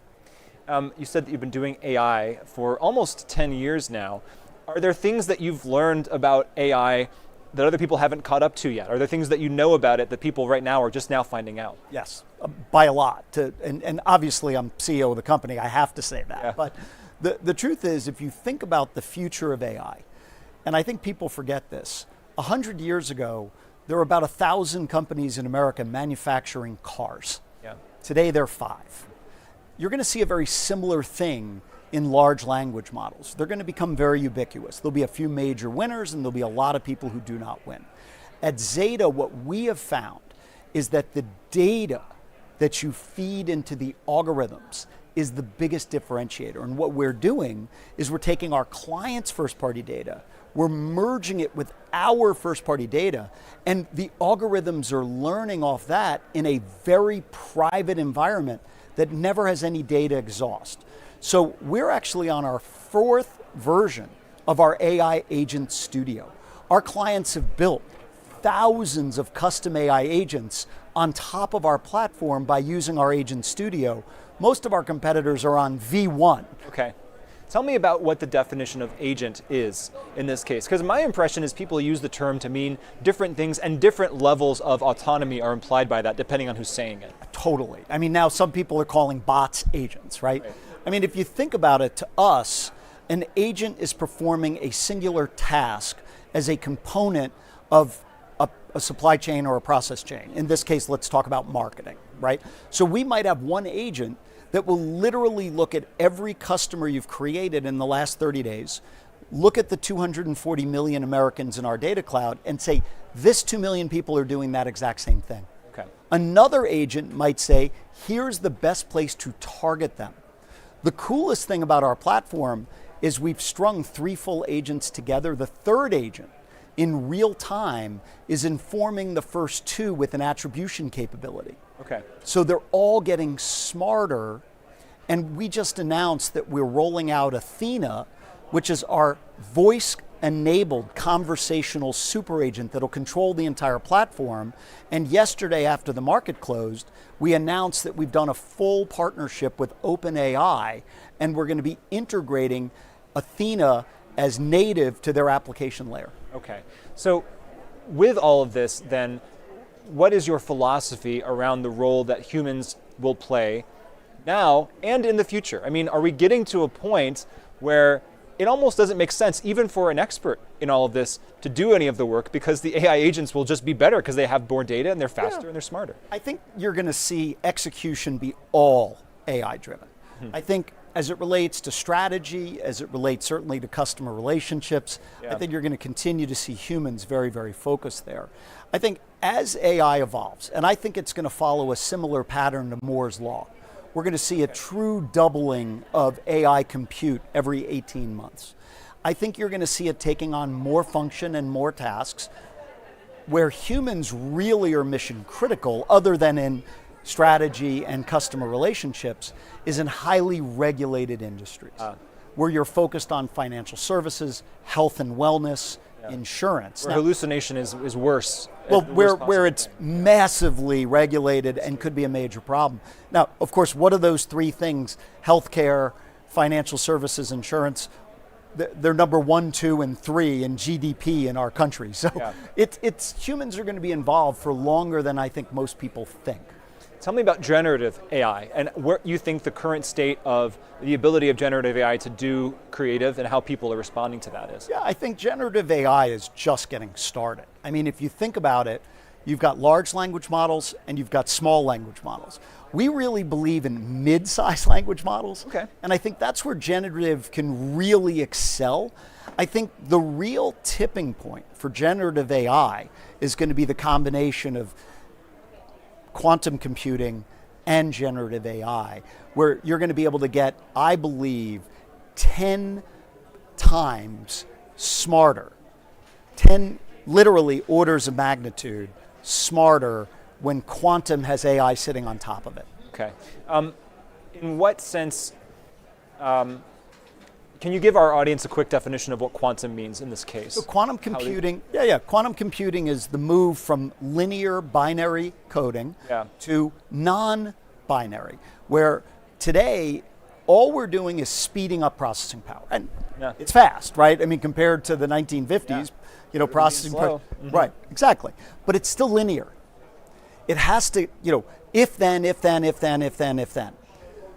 A quantum computer can move in multiple directions simultaneously and come together with one solution. So it's able to do things that today binary machines can't do. When you look at how consumers react to all of this, what are you learning from how consumers interact with LLMs, interact with the advertising that you're helping to do? I think consumers are interested in better information. And I think consumers are interested, if they're going to see marketing, they want to see marketing that's more relevant to them. And I think artificial intelligence is really the next leap, at least it has been for us. I mean, to put it in perspective, if you look at our business, we've grown it on a compounded growth rate of over 30% a year for the last 3 years. Grown profits by greater than 50% compounded and free cash flow by greater than 75% compounded. That's because of AI. You've literally seen artificial intelligence change the game inside of the way Zeta operates. Does it feel like science fiction to you, any of this? Every day. Like the stuff that I get to do and the stuff that I get read in on is just unbelievable to me. But if you think about it, people ask me all the time, James, what was sort of the moment for AI, right? And to me, it was the launch of ChatGPT, right? Which is why I was so excited about our new partnership with OpenAI. But that was the day that artificial intelligence went from science fiction to boardroom conversation. But they blend. The stuff we talk about is stuff that I used to see on Star Trek. Yeah. We're now doing that. certainly those conversations with the computer, right? That's one big part of it. If you look at Athena, that's exactly what it is. And it's interesting because when we think about what is the moment for AI, maybe that moment hasn't even happened yet. Maybe the real moment is something that you and I will be talking about next year or in 5 years, and we're certainly excited to have you back to have those conversations. Well, a lot of people think that really once we get to singularity, that will be the big change. I actually think it's a little further off than people think. We're going to do the Singularity Studio maybe at a future CES. That would be cool. We'll I agree with that. David Steinberg, co-founder, chairman, CEO, Zeta Global. Thanks for joining us in the C-Space. Thank you for having me, James. I appreciate it. And we really appreciate you watching us here in the C-Space Studio at CES 2026. I'm James Kotecki. More conversations are just ahead. Stay with us.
Welcome back to the C-Space studio. I'm your host, James Kotecki. This is CES 2026, and we are here with Target's EVP and Chief Information and Product Officer, Prat Vimana. Prat, welcome to the C-Space studio. Pleasure to be here. Super glad to have you here. What's up? How's Target doing at CES 2026 this year? What brings you here? It's exciting here. You know, everywhere you turn around, it's all about AI, innovation. We always have innovation at CES, but this time you cannot not miss the leap it's making in every place. So. Absolutely. And a lot of the things on the show floor are either currently being sold or might one day be sold in Target as well or through Target. So it's all integrated, obviously. Very true. What are the technology trends? So when you come here, are you looking? How do you perceive CES? Are you doing meetings? Are you looking for trends? Are you walking the show floor, thinking about technology at a higher level? How do you do this? It's a combination. It's a great question because the show has become really big. I mean, there's just so much innovation wherever you turn around. So we do have preset meetings where we are, getting that private moment and understanding roadmap, not what you just see in the shelf or what's in the display, but like the next few years of roadmap. And also, walking the floor, meeting some of the startups and innovators. It's a combination of things actually, right? So you mentioned AI. Well, let's talk about it. Where is AI delivering value for the work that you're doing today? I think about amplifying talent with AI. Yeah. That's the core of what we do. Imagine if you're a creative designer, allowing the designer to do more, in more creativity, if you will, actually, right? Or if you're a team member facing a guest, making sure that you can prioritize that time over tasks. Mm-hmm. So if you look at every example, the role of AI is to allow to bring the best of the humanity, and how do we make sure that we embed AI in everything that they do in their day-to-day. It's not one of those things where you just go use AI and then you move on, but it has to be interlaced in everything that you do so that it's useful to you and do the best for you as a person in a day. So then do you have a testing and feedback process within the organization that you can say, okay, we tried to deploy AI in this way, these things worked, these things didn't, these things can be addressed? Yeah, absolutely. I think especially the pace of change in technology right now is so fast. So if you think about, we talk at Target, we talk about merchandising authority that's design and style led, and creating the best guest experience and completely powered by technology. Whether it's design or style and helping merchants to get to the best of it, or whether it's the guest experience that we are creating in the store, all of them are evolving. The best way to evolve is experiment our way into it so that we test multiple ideas and progress. So absolutely, that's the best way to lean in. Don't be shy, just lean in and test actually. When you talk about the guest experience in the store, from the consumer's perspective, is the idea, will they notice the AI, or will the AI be doing things that enable me as the consumer not to notice it because I can deal with the associate more, for example, the team member, and not have to worry about other things? Absolutely. The best AI implementation is you don't know it's actually AI. Okay. Right? If I'm a store director, right, I open the app, I manage anywhere from 200 to 500 people store. When I open the app, it should automatically prioritize 5 things that I should pay attention to today. Yeah. Right? I shouldn't go ask AI to get it for me. It is there for you actually. Another example I'll give you. If you're shopping Target app, you just added, let's say, a table, coffee table. You shouldn't be thinking about, okay, what should be the right tabletop item to go on it, or the area rug. It should automatically curate for you. So that is the best form of AI. Actually. Just work in a way that feels seamless. Correct. There's that famous saying, I can't remember who said it, but AI is whatever people think computers can't do yet. And then once it's possible, it doesn't feel like magic anymore, and people stop thinking of that as the frontier. It just becomes normal. Yeah. Right? Yeah. One thing that I think people are still very much experimenting with is the use of generative AI as far as advertising, creative, and many other ways. Correct. Tell me about philosophically how you're approaching that. Yeah. Generative AI. So it's such a transformative phase. So generative AI, what it has done is it made AI accessible. Yes. With natural language. That, so we always had machine learning and modeling and so on and so forth. It became more accessible. Then you say, okay, how do you use that now actually, right? I'll give you a good example of this. When I talked about Target being style and design destination. So that means our designers are thinking ahead actually. So we have this product called Trend Brain. So think about runway models, designs, nature and colors. Yeah. Pull all of the things that goes into a creative process to think about what's going to happen next spring, next fall, next summer. Now, combine that with the generative AI and the LLM, all of a sudden your ability to actually now think through possibilities, test possibilities becomes much more easier. So for example, last fall, when greens, berries and blues, these shades became popular, that was an insight leveraging LLM and our creative design put together actually. It's a great example of using generative AI, but for the work that we do, applied in the right way. I have noticed for the things that I consume just for myself, the things that even if AI is involved in it, a really smart human curating the experience can create something amazing. Yeah. If it's just an AI generative thing, maybe I'm not as impressed with it, and I can obviously tell that is what that is. Correct. So you have to be judicious with it. Yep. Tell me about maybe the use of AI and other technologies to predict what you mentioned kind of that color scheme being coming up, but in terms of predicting where consumers are going and what they want, how are you leveraging AI and other technologies to do that? Because obviously you have to stock and design and create things to maybe be ahead of where consumers are actually right now. Yeah. Such an important, I would say almost like a tilting point at the moment, right? Guests are expecting us to meet them at the moment where they are actually. We say this all the time, now it's actually happening. So an example is in a world where we were keyword based, you used to be very specific, men, shirt, red color, so we used to think how machine is going to think and give keywords. Now people have, what we see our guests in our app already moved to more descriptive searches. So they would have things like style and design choices. So for example, suggest wellness products that are low impact to the knees. Right. So all of a sudden you're getting so much information about it. So then they're expecting AI to now fully understand what that means. So immediately now we can translate into that means here are the right kind of fitness bands that you need. Here is the type of vitamins that you need to take. That context is what they're, so this idea of meeting them at the moment, where they're also willing and ready to give the information, these two match, magic happens actually.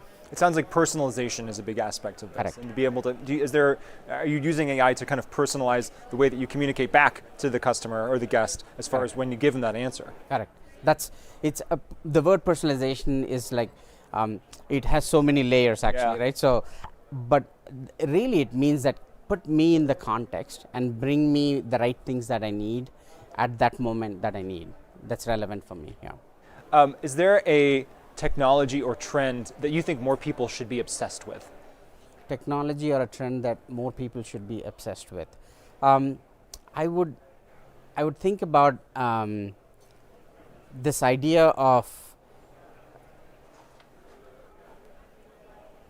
let me think through that for a second.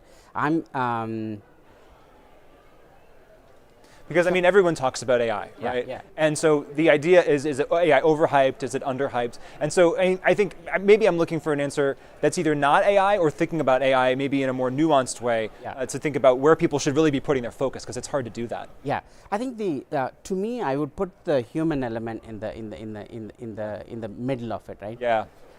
I talked about the amplifying the talent, right? So if we can figure out, no matter what technology it is, it's always going to be a combination. If we can bring it to bear so that as creators we can do our best job, I think to me that is when the magic happens. So to me, that's what I'm obsessed about actually. Yeah, I mean, that's a great answer at a technology conference, right? Is to actually be obsessed with the trend of making sure we keep our humanity in the midst of all this. So Prat Vimana of Target, thank you so much for joining us today. We really appreciate you here in the C-Space studio. Thank you so much. Thank you. Yeah. And it is such a pleasure to have you with us here in the C-Space studio. Coming up after a short break, we have Fox, we have IAS, that's our sponsor, we have TikTok. So please stay tuned. I'm James Kotecki at CES 2026, and this is the C-Space studio.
Welcome back to the C-Space studio with me, your host, James Kotecki, here at CES 2026. And we are here with a returning guest, so happy to have him back, President of Advertising Sales, Marketing, and Brand Partnerships at Fox Corporation, Jeff Collins. Thanks for joining us again. Great, thanks for having me here, James, appreciate it. Okay, so Fox Corporation, let's just define the scope of the brand and how you're defining it here at the beginning of 2026.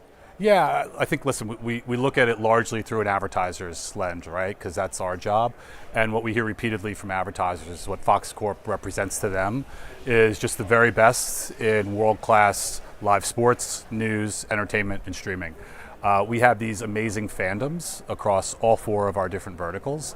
And really, that's what our advertisers come on in for. So much of our content at Fox on the linear side is viewed live. Big live events. 98% of our content on linear is live. And we couple that with the very best in streaming, which is about 65+% cord cutters and cord nevers.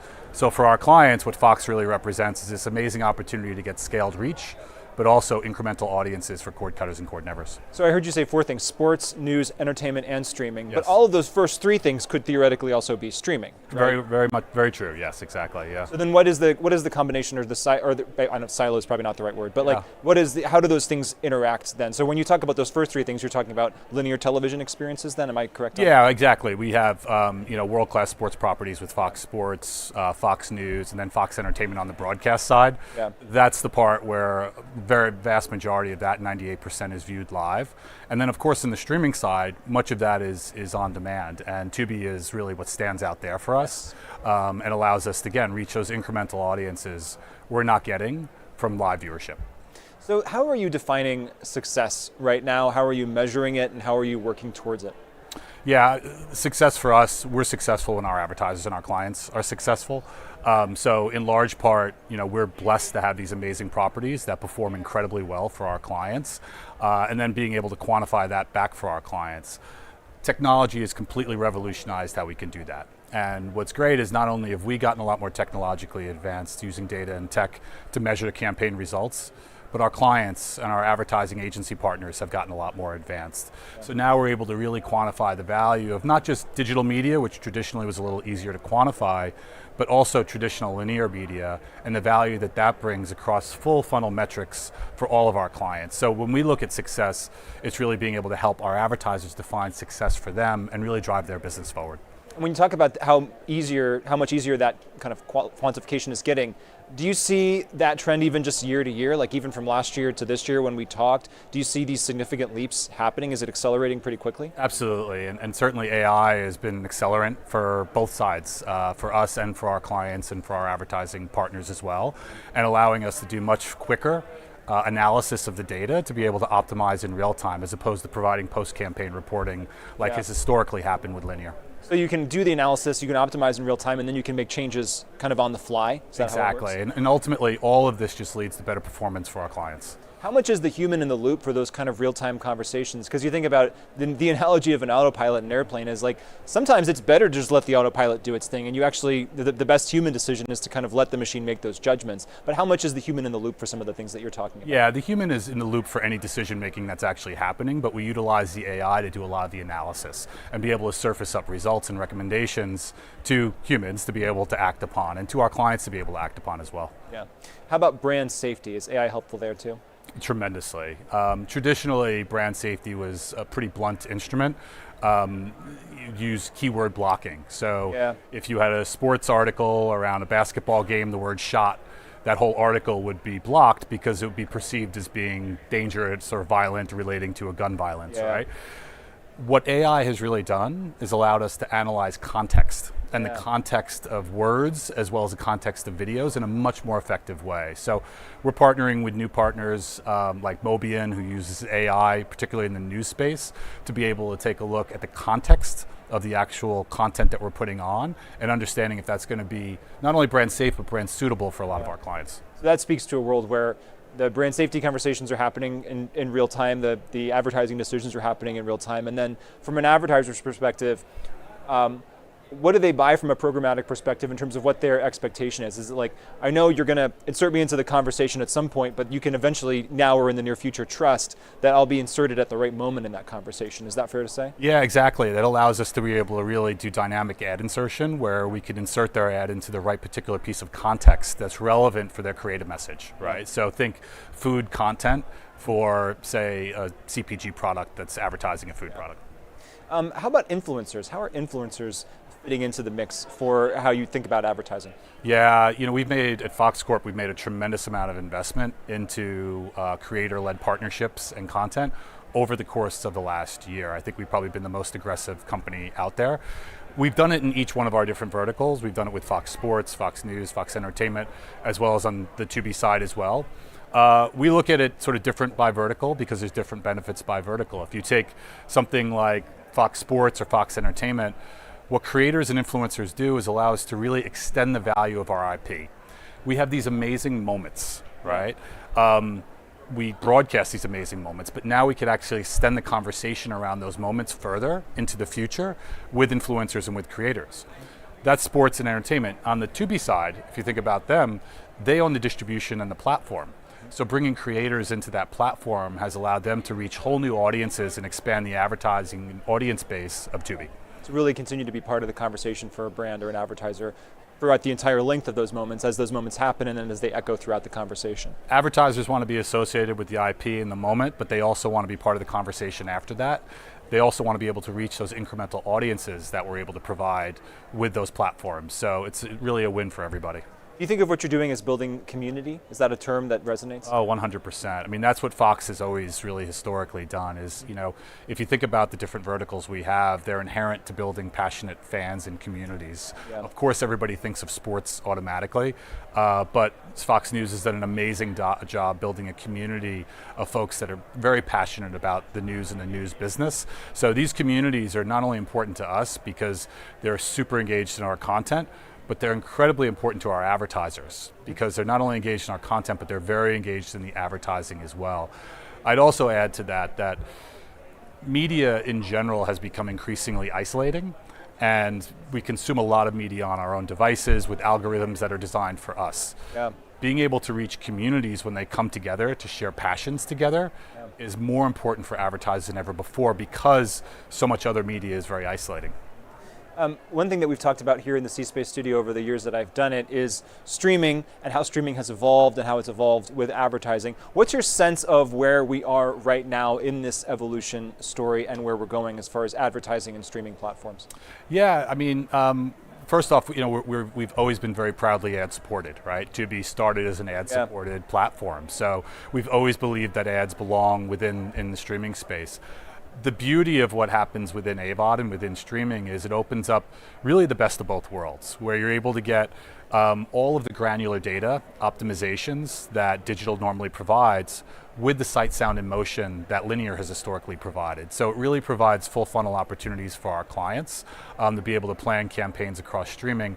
It also allows for new advertisers to come on in. So if you think about small and medium-sized businesses, historically have not been in linear national advertising. It's prohibitively expensive. They're looking to reach smaller audiences.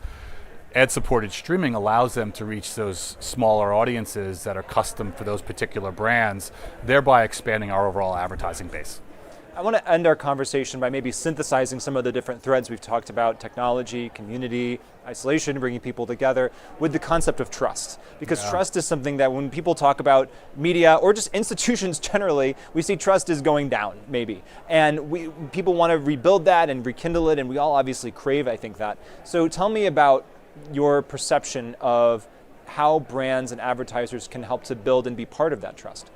Yeah, I mean, certainly by being part of the communities that we foster. We know our audiences trust the platforms and the talent that we have on air tremendously. We see it in study after study that is the case. So our advertisers have an opportunity to be part of that.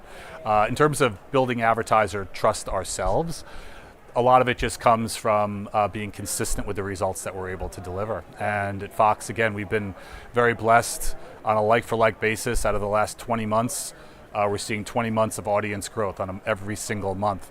That consistency allows our advertisers to have faith and have trust in us that we're going to be able to deliver results for them moving forward. Well, Jeff Collins of Fox Corporation, thanks so much for coming back to the C-Space studio. Really appreciate you. Yeah, no, thanks, James. Thanks for having me. Please come back. And we hope you come back and join us as well for more conversations in the C-Space studio. This is CES 2026. I'm James Kotecki. More conversations are just ahead, so please stay with us after this short break.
Welcome back to the C-Space Studio. I'm your host, James Kotecki. We're here at CES 2026 with Omnicom's Chief Growth and Solutions Officer, George Manis. George, thanks for joining us in the C-Space Studio. My pleasure, James.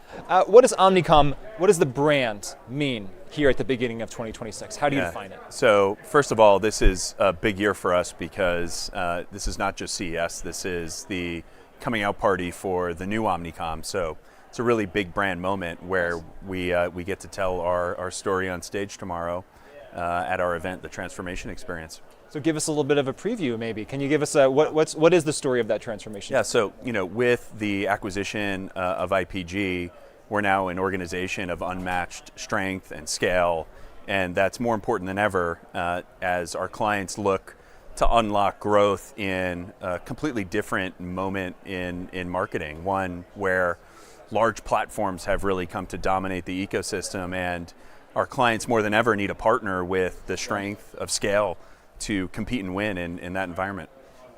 Tell me about the state that clients are in when they maybe come to you for the first time. Are they are they flummoxed by the overall opportunities and possibilities ahead of them? Do they really need you to guide you through so many complexities of operating and messaging and trying to get a message out in this very complicated technological world? Yeah, totally. There's no doubt marketing is more complex than ever. But typically with our clients, the conversation starts with a really simple exploration of how can we get them more growth? Is that through data and identity strategy? Is that through a revamped commerce approach? Is that through a brand effort? So totally many avenues, but our job is to make it simple and to focus it on their priorities. How do you walk people through the AI conversation? And of course, I know it's not just one conversation. It doesn't mean just one thing, but it could be maybe a starting point of I know I'm supposed to be doing more with AI. I know there's so many things I could be doing. How do I even prioritize that? I think really that's the wrong kind of framing for it. I think at the end of the day, we need to start the conversation around the challenges our clients face and how what stands in the way of them and growing their consumer base. And then you talk about the ways that AI can help them achieve those goals with greater speed, agility, efficiency, more than ever before. So I think it's really, we got to stop talking about AI in a vacuum and start talking about AI in context of the specific use cases or business challenges that we're looking to help our clients achieve. What are some use cases that you think are particularly vital or going to be doing well for your clients? Where are the areas, the biggest opportunities right now? I think one is, as the marketing ecosystem gets more complicated, more fragmented,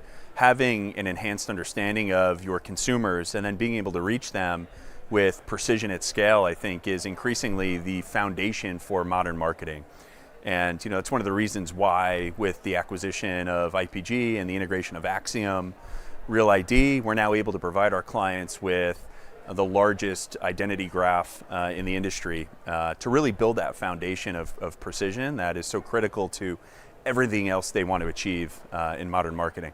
Yeah, and so when we talk about AI, sometimes it's useful to think about what's happening on the back end that the consumer's never seeing, but is really optimizing all the opportunities to reach the consumer. Sure. And then of course the generative side, which I think maybe gets the most buzz. Yeah. People maybe have the most, maybe it generates the most controversy. Sure. What's the philosophy within your organization around generative AI for creative, for consumer-facing content? Yeah, it's a great question. I mean, we've been building a large agentic framework for years now. We were first to market with OpenAI in 2022, and we've had many innovations since. So our philosophy is how do we get the very best agentic tools with the very best data into as many of our employees as possible so that they can deliver great work for clients. So, we've got tens of thousands of employees today who are leveraging generative AI capabilities on behalf of our clients, and we're driving millions of generations of content through those capabilities on a monthly basis. So,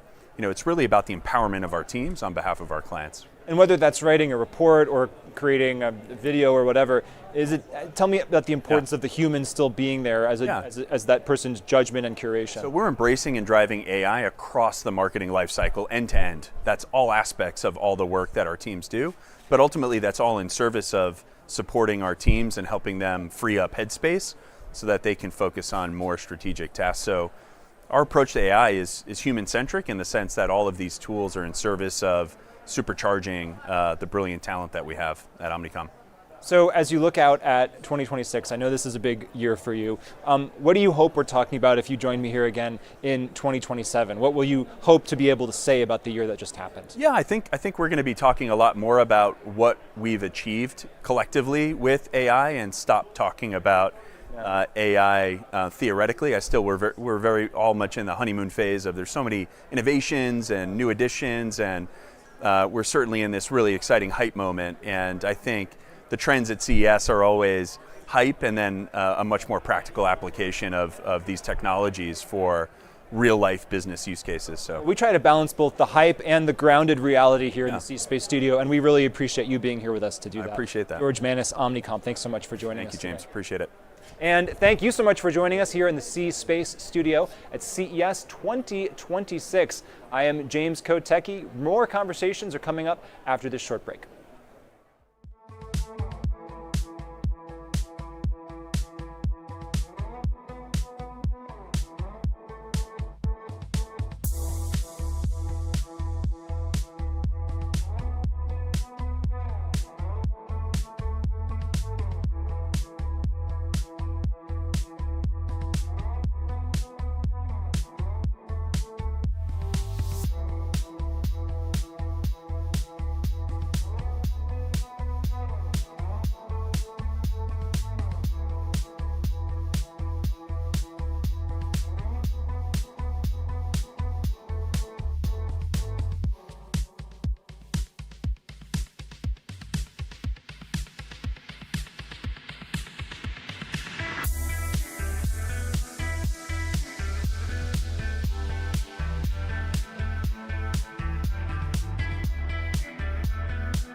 welcome back to the C-Space studio at CES 2026. I'm your host, James Kotecki. Very happy to be joined again by our sponsor, the CEO of IAS, Lisa Uchneider. Welcome back, Lisa. Hi, James. Thanks for having us again. It's Thank so you. great to have IAS as the sponsor again and to have you back in the studio. And we have a new guest in the studio, David Kaufman, VP Product Management and Head of Monetization, Product Solutions, and Operations at TikTok. So Thanks we for know what having me. TikTok is, and you're doing obviously big things there. So thank you for joining us here. It's a pleasure. David, TikTok has I'm reading this because I want to make sure I get this incredibly important statistic right. TikTok has 1 billion monthly active users worldwide. So you're at this massive scale. So how do you think about products and brands that reach viewers in that massive scale? Yeah, scale is absolutely right. It's critical that we deliver solutions that help advertisers no matter what their business objective is. You want to reach the entire audience that's available in your region. You want to be able to reach them to drive brand equity, drive awareness, and of course, increasingly drive performance-based outcomes like application installs, like transactions and sales on the platform or lead generation. And over the last year, we've really made that transition to be more performance and full funnel oriented. So that's really the focus of how we've been building solutions. And you know something about scale at IAS, right, Lisa? Yeah. So we're thrilled to be partnered with TikTok. We have a global strategic partnership that we've had with TikTok for several years. And as David had mentioned, in our partnership, we focus on scale and especially on innovation, and TikTok being the fastest growing social platform globally. I'm very proud of the fact that IAS has been in lockstep with TikTok from an innovation perspective to ensure that our joint advertisers, wherever they're running their ads on TikTok, that it runs adjacent to high quality media. So tell us a little bit more about that partnership, and maybe in the way that you do that, explain IAS to folks who are just tuning into this conversation the first time. Obviously, we've had many conversations about IAS here, but I want to make sure that we always recontextualize what IAS is doing. And so tell us about that partnership with TikTok in detail. How does that work? Yeah, sure. So IAS in a nutshell, we're a leading global measurement and optimization company. Our core customer base is made up of Fortune 500 brands. So think of brands like Coke, Nestle, Adidas, as well as publishers. And we ensure wherever brands are running their digital ads, whether it's in open web, social platforms, CTV, that their ads are viewed. They're viewed by humans and not bots, and their ads run adjacent to brand safe, brand suitable content. So the way to think about it is we're protecting brand equity for these Fortune 500 brands, but also we're helping drive performance for the advertisers. What's the right way to think about TikTok from a brand perspective? I mean, I can imagine brands having so many different reactions to TikTok. It's so many different things going on the platform, obviously, so many people watching it, so much content being created. It could be perceived as a Wild West. Obviously, you're working with IAS to make sure that brands don't have that experience. Yeah, it's a really good question. You know, we really think of ourselves as being partners to the brand. We want them to come to our place, make sure that they engage with their audiences. If they'd like to open a TikTok shop, they can sell directly. If they'd like to deliver their messages, they can. And we think it's really important that the brand understand value in their own terms. We want to deliver a great user experience, and we want to deliver incremental value for the brand. And so working with partners like IAS really improves the trust in the ecosystem and allows the advertiser to invest with confidence on the platform. And this is a long-term strategy, right? So TikTok, Absolutely. very short-form content, but obviously you need to take a long-term view. That's absolutely right. We think about being a real player in the ecosystem and an active participant. We've evolved over the last few years from being more of a challenger platform known for short-form video and engaging content, but really at the upper funnel, to being an entire solution no matter what advertising objective you're trying to deliver. So let's talk about how this works, and let's of course talk about how AI plays into how this works. It seems like a massive technological challenge to pull off what you're talking about, to make sure that brands have an ad safe experience on TikTok in a way that, so I assume that you're using AI to do this. Sure, so your challenge is our opportunity at IAS, and we've been leveraging AI for years.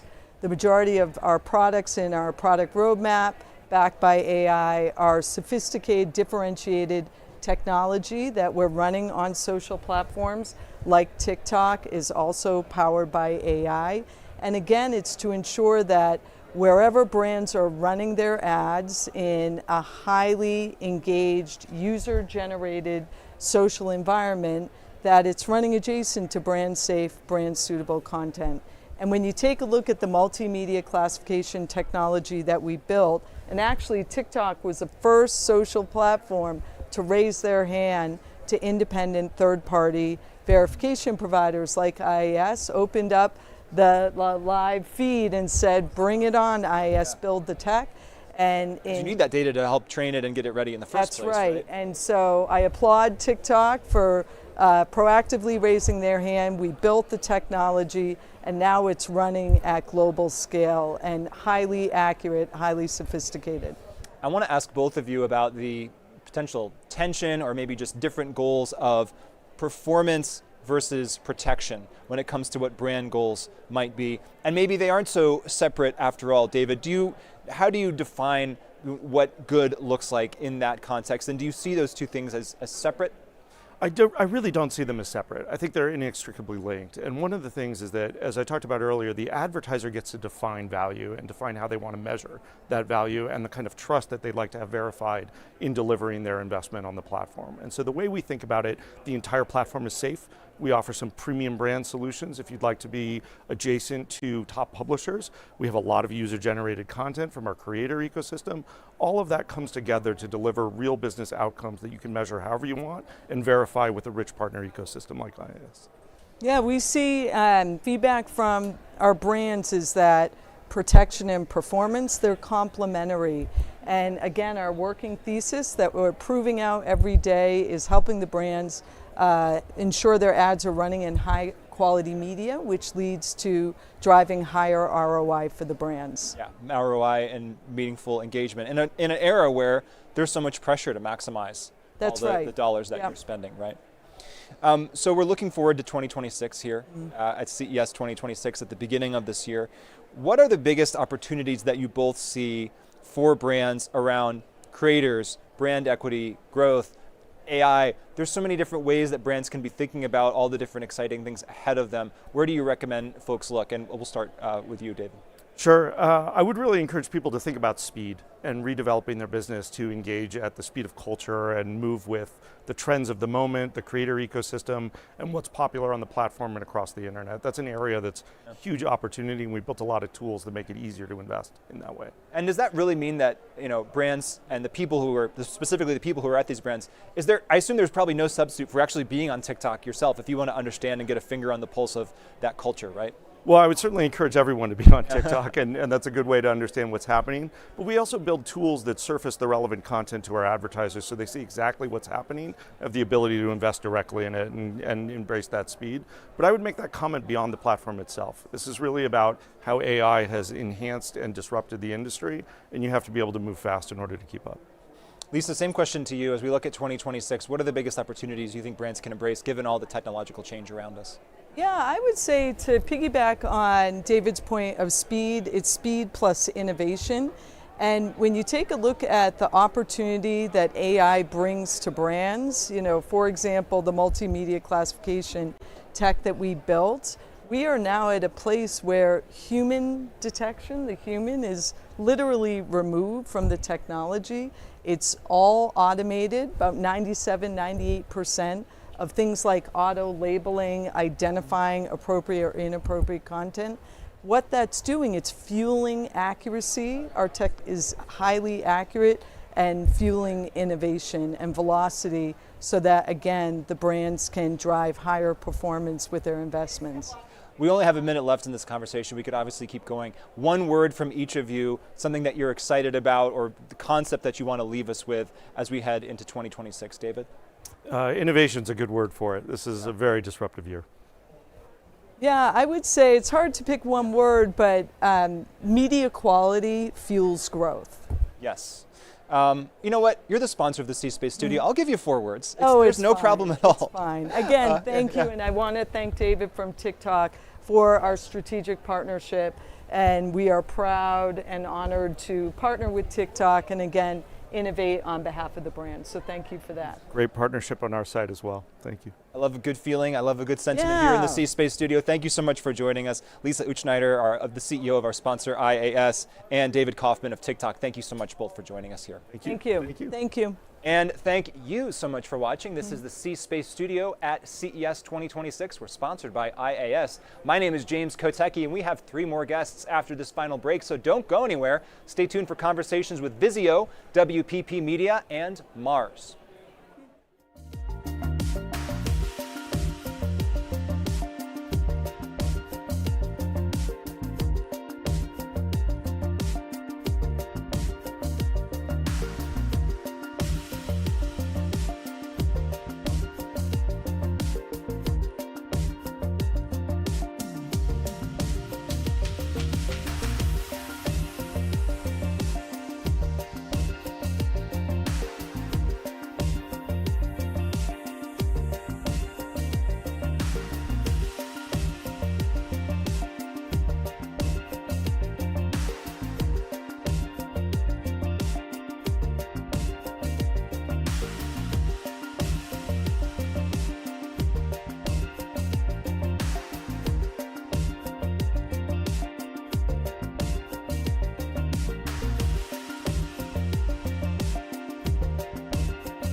duct tape, you'll get there. Welcome back to the C-Space studio at CES 2026. I'm your host, James Kotecki, and I'm happy to be joined once again by Vizio's own Adam Bergman. You are the Group VP of Advertising and Data Sales at Vizio, and we're really happy to talk to you as always. Thanks, Adam. James, always happy to be here. It's my favorite annual tradition. Well, thank you so much. Vizio. Let's define Vizio here at the beginning of 2026. You make TVs, you're part of Walmart. How do you define the brand right now? You know, I think the brand is about being consistent. Our job is to deliver the best possible customer experience that we can. We've been building high quality televisions for 23 years now.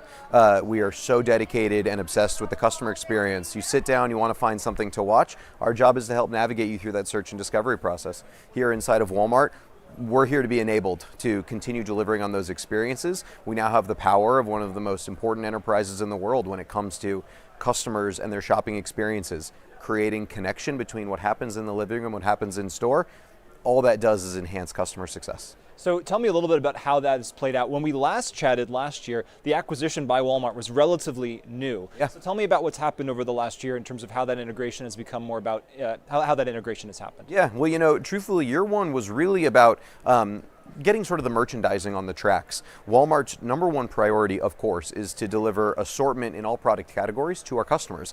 Consumer electronics and televisions are no different. We also want to ensure that Vizio is a priority for our customers and that they are aware of the incredible offerings of Vizio's operating system, our streaming environment that we provide to customers. So we've really worked with all of the different departments at Walmart to just enhance the presence of Vizio in store. What we've also done, and something we've made announcements about, is that we've actually now deployed Vizio's operating system to Walmart's private label television the on-brand television, which happens to be one of the best sold televisions in the country these past few years. So for a Vizio customer, they now get the ability to engage with that customer experience and the great search and discovery we've delivered in streaming across both Vizio and on hardware. And we also had a conversation with Walmart Connect earlier today here in the C-Space studio, and obviously there's integration that happens there with being part of that network too. That's exactly right. You know, I mean, again, year one was really about what is the consumer experience? How do we get hardware at the forefront, delivering that operating system? As we head into year two, of course, enhancing how we service marketers, advertisers, media buying agencies, and everybody in that ecosystem. The way you think about what you buy in store and what you watch, those are two really powerful signals. So the ability to think about those together early in the planning process to understand consumer behavior, execution, advertising measurement, so many opportunities and capabilities that we're delivering to the market. You mentioned understanding consumer behavior. So what can you snapshot for us here at the beginning of 2026 about where we are and where we're going in the ever-evolving, ever-changing story of what consumers are paying attention to and how they're paying attention? Yeah, well, I think a couple things stand out there. One, there's no doubt that streaming continues to play a larger role in the home. Today on a Vizio television, more than 65% of time is spent inside of Vizio's operating system. That sounds like old news. Streaming is here. But remember, it's just 5 years ago when a traditional cable or satellite feed was 70-80% of time on a television. So where are they paying attention? They're paying attention to the Vizio Smart Television home screen. The Smart TV home screen is long been an environment for us to work with and help studio partners, television networks, streaming platforms help advertise their content, promote their content, and deliver to customers based on what you watch. Now we think further about the consumer signals. How do we think about what you bought in store and what you watch? Yeah. And now how do we create a different experience? What you are starting to see more on Vizio's smart television is the role of non-entertainment brands. How do we connect brands and brand advertisers with what people are buying in store? That's really where the attention is being paid. I think from a consumer standpoint, we're creating the connectivity in store in the living room. From advertising standpoint, we're being more efficient and more acute with the way we deliver advertising. We're making it feel more personal. And in the end, we're helping customers get to the products they want faster. Tell me about the consumer experience from how they are perceiving that kind of connectivity. Are they opting into this, and how do you make something that they really want to opt into if that's the case? You know, I think there's always that interesting element of like, how and where brand advertising avails itself, and when a personalized experience will always outperform something that's impersonal. Yeah. What we have found consistently, and we look at it in terms of time spent, we look at it in terms of Watch Free Plus, our free streaming service, every available metric, whether it's time spent, dwell time, view time, is only going up. Today, the average consumer spends close to 30 minutes on our smart television home screen. What that tells me is that the engagement of brand advertising in that environment has only enhanced the experience. Again, because it's focused on them. So I think when you pair great products that you love with great content that you love, you have a winning formula there. So to dive into why there are 30 minutes on the home screen, are they using that home screen to browse for different things? Are they just leaving it up longer, maybe because it's a better, more engaging thing to look at? Like, what are they doing on that home screen? It's a great question. What we're actually measuring that time is when they're out looking for content. So in the past year, we've made a few massive enhancements to our home screen. Last year, we were here talking about the sports zone. What is everybody always talking about with sports? How do I find my live program? Well, last year we developed to our customers the Sports Zone, which is an entire curated collection of live sports happening now, games upcoming that you can pin from every major sports league around the world. So when you think about, well, how do we make this experience more than just turn on television, power up app? Well, we want to ensure we're delivering content recommendations that are really bespoke based on what you've watched. So when I look at that time spent, what it tells me is that we're giving them a plethora of options. We're giving them lots of environments to choose from. Certainly, I think we've all been in that Friday night dilemma of what to watch. So I think there's also a story there about there's just so much content available. But what it tells me is that we're delivering an experience that is engaging, where users are spending time, where they're watching and engaging with content that means something to them. So you can take potentially data from purchases in the store and then bring it into the home. Do you take experiences in the home and then can you bring that back into the store? Is that maybe on the roadmap for now or in the future? It's absolutely something on the roadmap and something we're thinking about. Here at CES, we're talking with lots of brands about how we do that. Our partners at Walmart Connect are absolutely the best in the business in terms of retail media, understanding the power of strong advertising and transaction. As a collective, we're thinking about, well, what do experiences mean on the television home screen and in store? How do we deliver value to our customer that actually can transcend both of those canvases? That becomes really interesting, right? When I can see something on my smart television and actually then walk into a store and connect that experience. Simultaneously, how do I walk into a store and build something for a brand that's really meaningful and has tangibility to it and a material feel to it? And then maybe I can go back and watch related content on my television. That really becomes customer-centric. And by the way, I mean, that starts to really change the nature of the experience and maybe almost capitalize the word experience in that case. It's That's not right. just that I'm going into a store, it's that I'm having an elevated, I can't really find another word to use besides No, I think that's right. But it's more fun That's in exactly other words, right. to go to the store. That's exactly right. I think, look, at the end of the day, what do we know about products? E-commerce is a massive part of all of our business and all of our lives, but what we also know is that a huge amount of shopping still happens in store. And so I think when you can take a viewing experience, a streaming experience, a content-centric experience, and now bring that into the shopping environment, that becomes really fun. And I think that's the type of thing that jumps off the page. It becomes more memorable. And so I think that, again, sort of coming back, like what's really exciting about being part of the Walmart family is the ability to take experiences with a capital E and actually transcend both screens. That's really, really powerful. Do you feel like this will be a year of connecting puzzle pieces that are already on the board, or is there something fundamental that is going to change in 2026 that you're also preparing for? I think that's absolutely, what you said is that the former is absolutely right. I mean, there's a lot of things in place today that within the Walmart enterprise organization, Walmart Connect, Vizio, we've built a lot of solutions that the advertiser marketplace has asked for.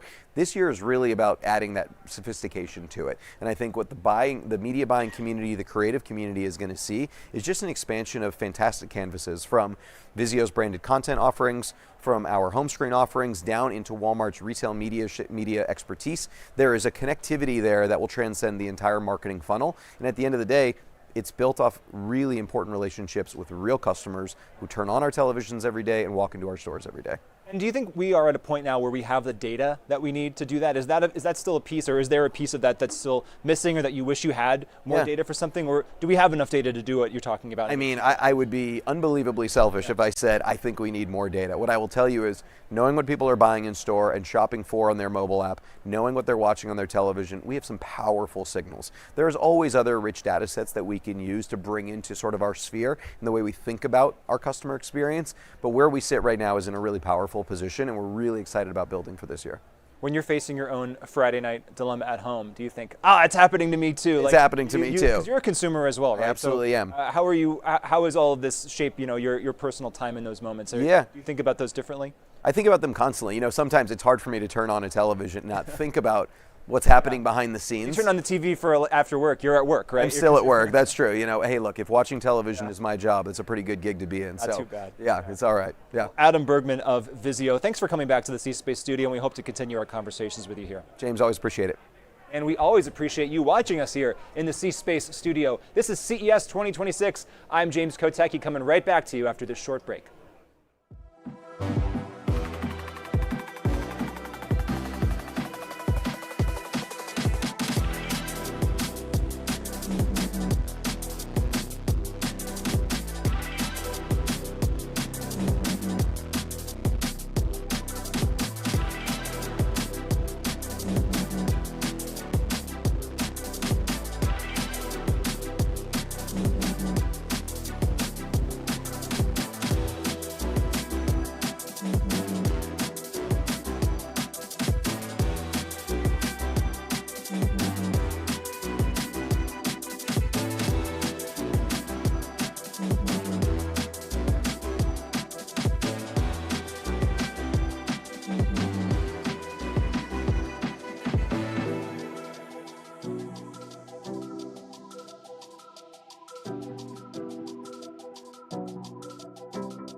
Welcome back to the C Space Studio at CES 2026. I am James Kotecki, and I'm here with the U.S. Chief Business Officer of WPP Media, Richard Hartel. Thanks so much for joining us here today. Great to be here.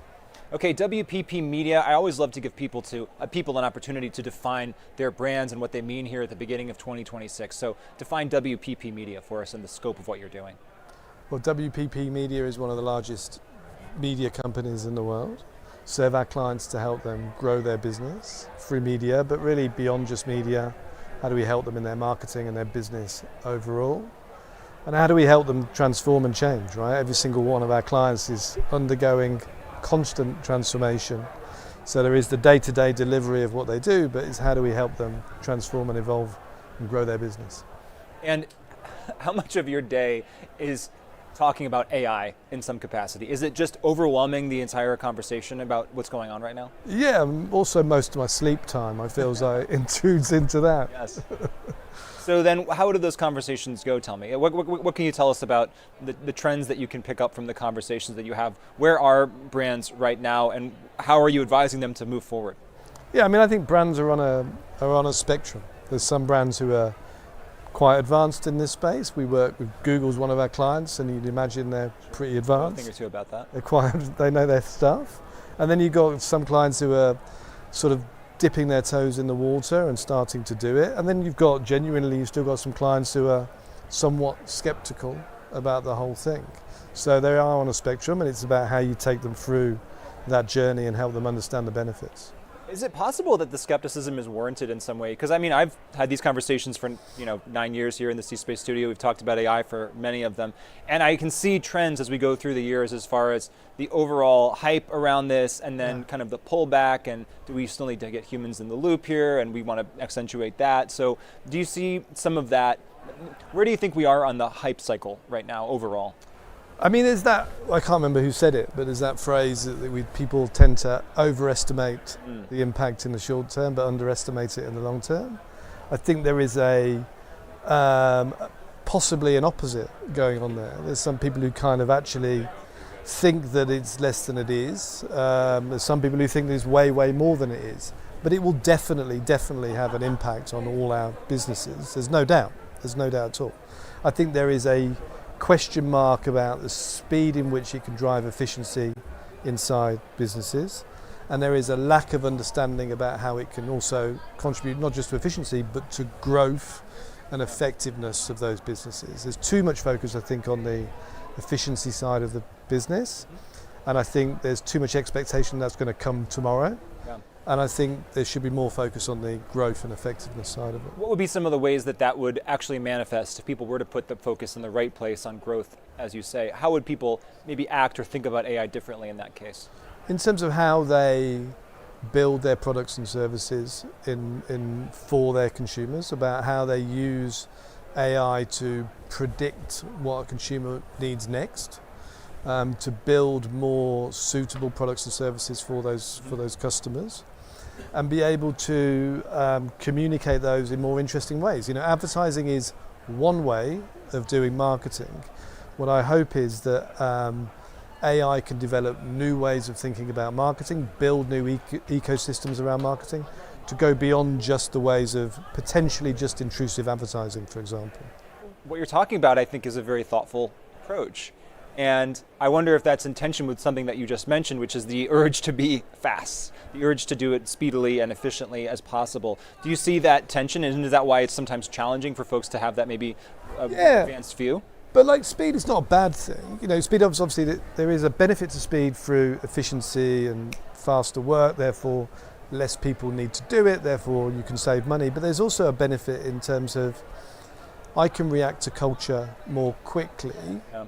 And so rather than having to go, right, I need to be able to do X, Y, and Z with my media agency, I need to produce this ad, and this ad takes X time long to do it, I can turn on a dime and react to that, what happens in culture straight away. And that's going to drive effectiveness for those businesses. That's just one example of that. What are some of the things that you're advising your clients to do in a world where the relationship between a consumer and a brand might happen mostly or even entirely within a kind of chat-based interface? Now we're in the world of that rather than necessarily going to a website. Yeah, I mean, I think, I think people have said for a long time that the marketing kind of funnel is dead. And you've had all sorts of people try and go, right, this is what the marketing funnel now looks like.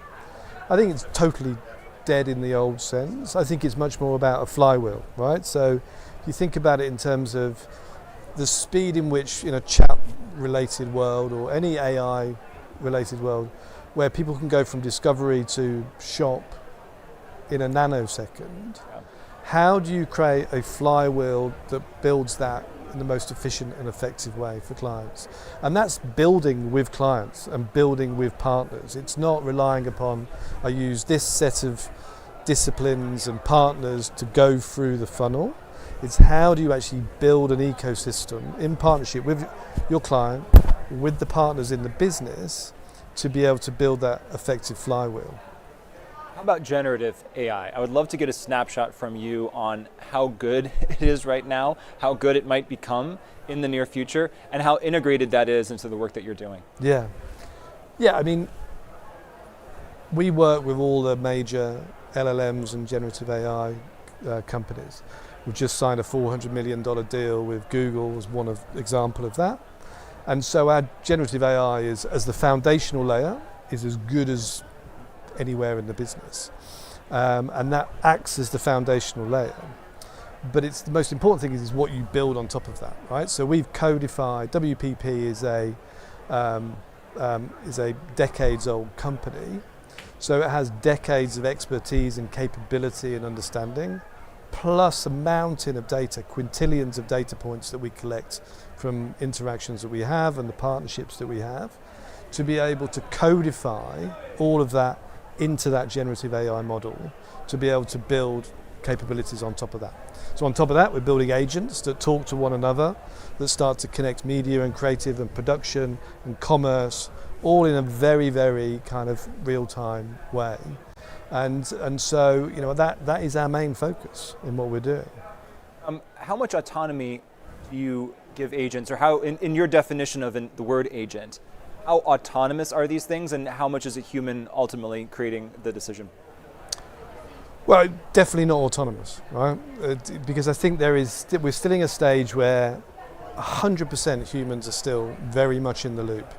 I kind of define the creative process in marketing in 3 phases. There's kind of the spark, there's the work, and then there's the taste, right? So you think at the spark, it's kind of predominantly still very human. You need a human to kind of go, this is what I think we can do, this is my idea about where I think we can take this, and they prompt the machine. Yeah. And then in the work, there is a to and fro between the human and the machine to refine it as it goes, right?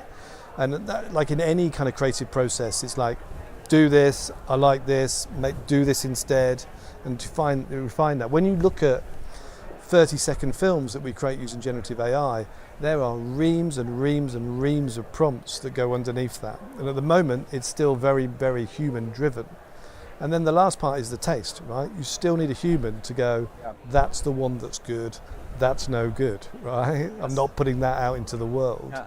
So it's still very, very much an iterative process. There eventually certain parts of the work will become more automated, but it still needs the human in the loop as it goes.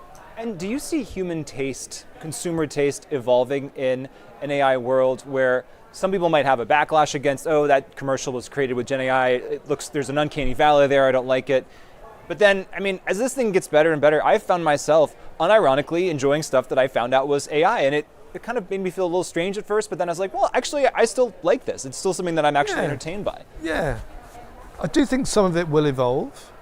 I think there are certain areas where AI absolutely lends itself to go, that is something I wouldn't have been able to see if AI didn't exist as well.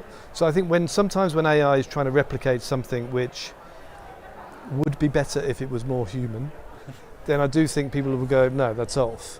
Yeah. But when it actually generates something that no human process by itself could have created, that's when I think people will go, yeah, absolutely, that's great. That's adding value to my content.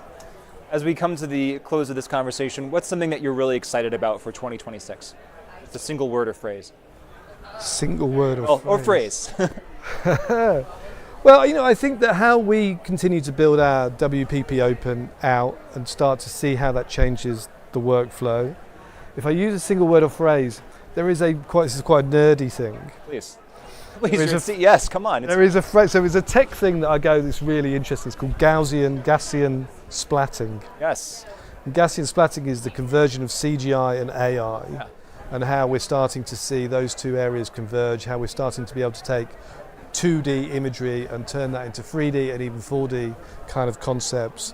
And I think that is a fascinating space. Maybe the first person to bring up that term in the C-Space studio, but I am familiar with it and I can validate that it is very exciting. There you go. And I was very excited to talk to you. Thank you so much for joining us today. Thank Richard you for Hartel, having me. WPP Media, grateful to have you here. Thanks a lot.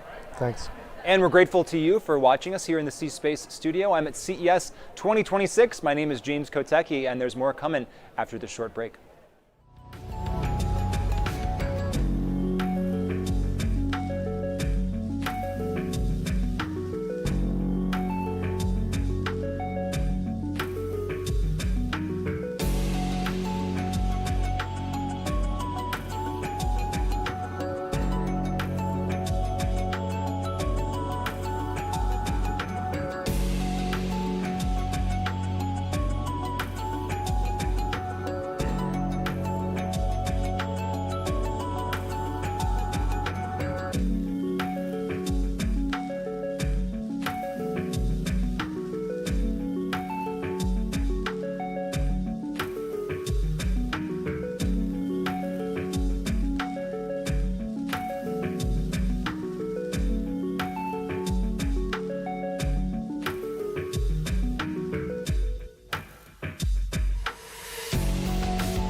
Hey, I'm James Kotecki here at the C-Space studio, and it is CES 2026.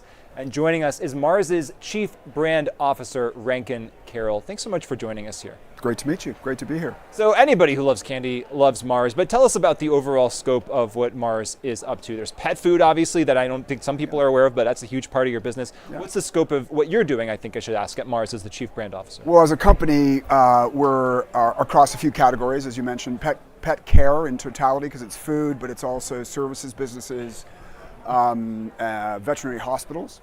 We're in what we call the food business, the human food business, health and nutrition, brands like Ben's Original, other brands, and then obviously the joy that is my life, which is the snacking business, which until recently was really about, kind of some famous, M&Ms and Snickers and brands like that, and the Wrigley gum brands and a series of great brands there, Extra, you might be familiar with, and others, Hubba Bubba. And then very recently, as you might have read in the press, we acquired Kellanova. Wonderful business, brands like Pringles, Cheez-It, Pop-Tarts, and a few other amazing brands. So what we're really trying to do is expand our footprint in a complementary way across the snacking universe, which for us is lots of good reasons why, but we're not here to talk about that today. And then my role is really, taking care and responsible for our brands, and now the Kellanova brands included in my portfolio. How do we drive meaning, distinctiveness, value, and growth in those brands? And really the other big part of what I do and spend a lot of time is innovating through technology. And that's one of the reasons we're at CES, because we've been coming, as I mentioned, for a number of years, myself coming, this is my 6th year in a row. And we're here to see what's out there, what can impact how we're building brands in many, many ways, in ways that surprise me every year. And meeting with big players in tech, but also startups. And that to me is one of the most rewarding and super interesting. I just give an example, Writer AI. We met them 2 years ago, and now we're into some wonderful work with them, scaling into our business, helping us enable our associates to really build content, both written and visual content, at their desktop. Yeah. Mostly in our DCOM space, like for some of our sales associates in the DCOM space. So that was a really long answer, which I'm super conscious of, but hopefully what you were looking for. Well, there's so much to talk about, right? Yes. You're doing so much. I want to talk about some more of these innovations that you're thinking about at Mars and that you're implementing, both now and maybe in the near future as we look to that future. Sure. I think when we talk about innovation in my space, like there's obviously the product innovation piece. I think AI is coming to life through that. It's helping us, get consumer intimacy at levels we couldn't get to much faster, processing that data, aggregating that data, sorting through it to get to insights, and actually to prototype and try and test things much more quickly. So we're really doing a lot of work in that space. But the other innovation area for us is really in the content, the media areas, as you would not be surprised to hear. Partnering with our new agency partner at Publicis has been a real eye-opener for us in terms of how AI can enable us to get much more intelligent with our audiences. We're always working in that way with all of our partners over time, but they really have the elite data set that is Epsilon as an example, and how to unlock through their connected ID mechanism, really understanding from exposure through to conversion, what is the consumer journey? Yeah. And helping us without the benefit, we don't have a lot of first-party data. We have a little bit in our M&Ms business, but really we don't. So we're quite reliant on second, third party. But this functionality and the technology behind it allows us to have so much more control, enabling us to be much more focused on the right, highest value audiences, maybe putting some audiences aside or even suppressing audiences so we minimize waste, as one example. So that for us is quite a lot of innovation. And then obviously in the production side. Mm-hmm. So the thing I was talking about earlier we have a partnership between Writer AI, a company called Grip, and with Google Cloud to unlock a thing we call the virtual studio. And that is this mechanism that really unlocks at the desk for a desktop for our associates to build content, get it out, and optimize in real time. So really exciting stuff going on in that space.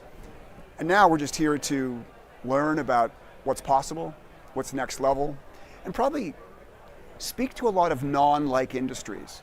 So biotech.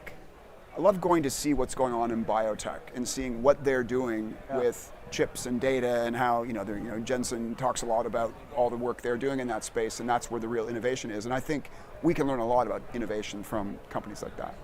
I want to ask about generative AI in the making of video especially. I think there may be some people out there who have differing opinions on how good that is, if they like it when they see that as a commercial, if they don't. What's your philosophy around maybe, because you have some of these marquee brands, and when you put generative AI in front of consumers, what are you learning about from their reaction to that? And then how are you deploying, I guess, generative AI in those kind of high pressure contexts? Yeah.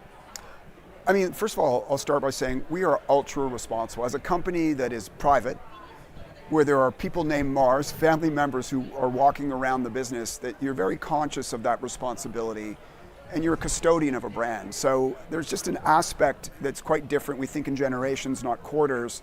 So we can take our time, we can do the right thing, we can make maybe different choices than we might make if we weren't in that situation. So that's a contextual aspect for me that's quite different.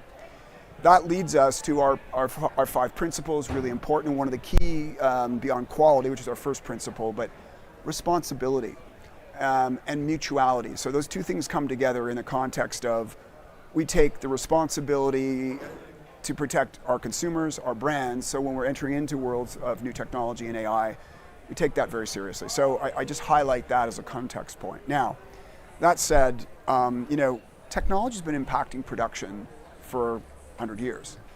And if I think about CGI, what that suddenly created, the possibilities that created, that we would have, you think about the first time you saw Toy Story, and then that brought into production in general.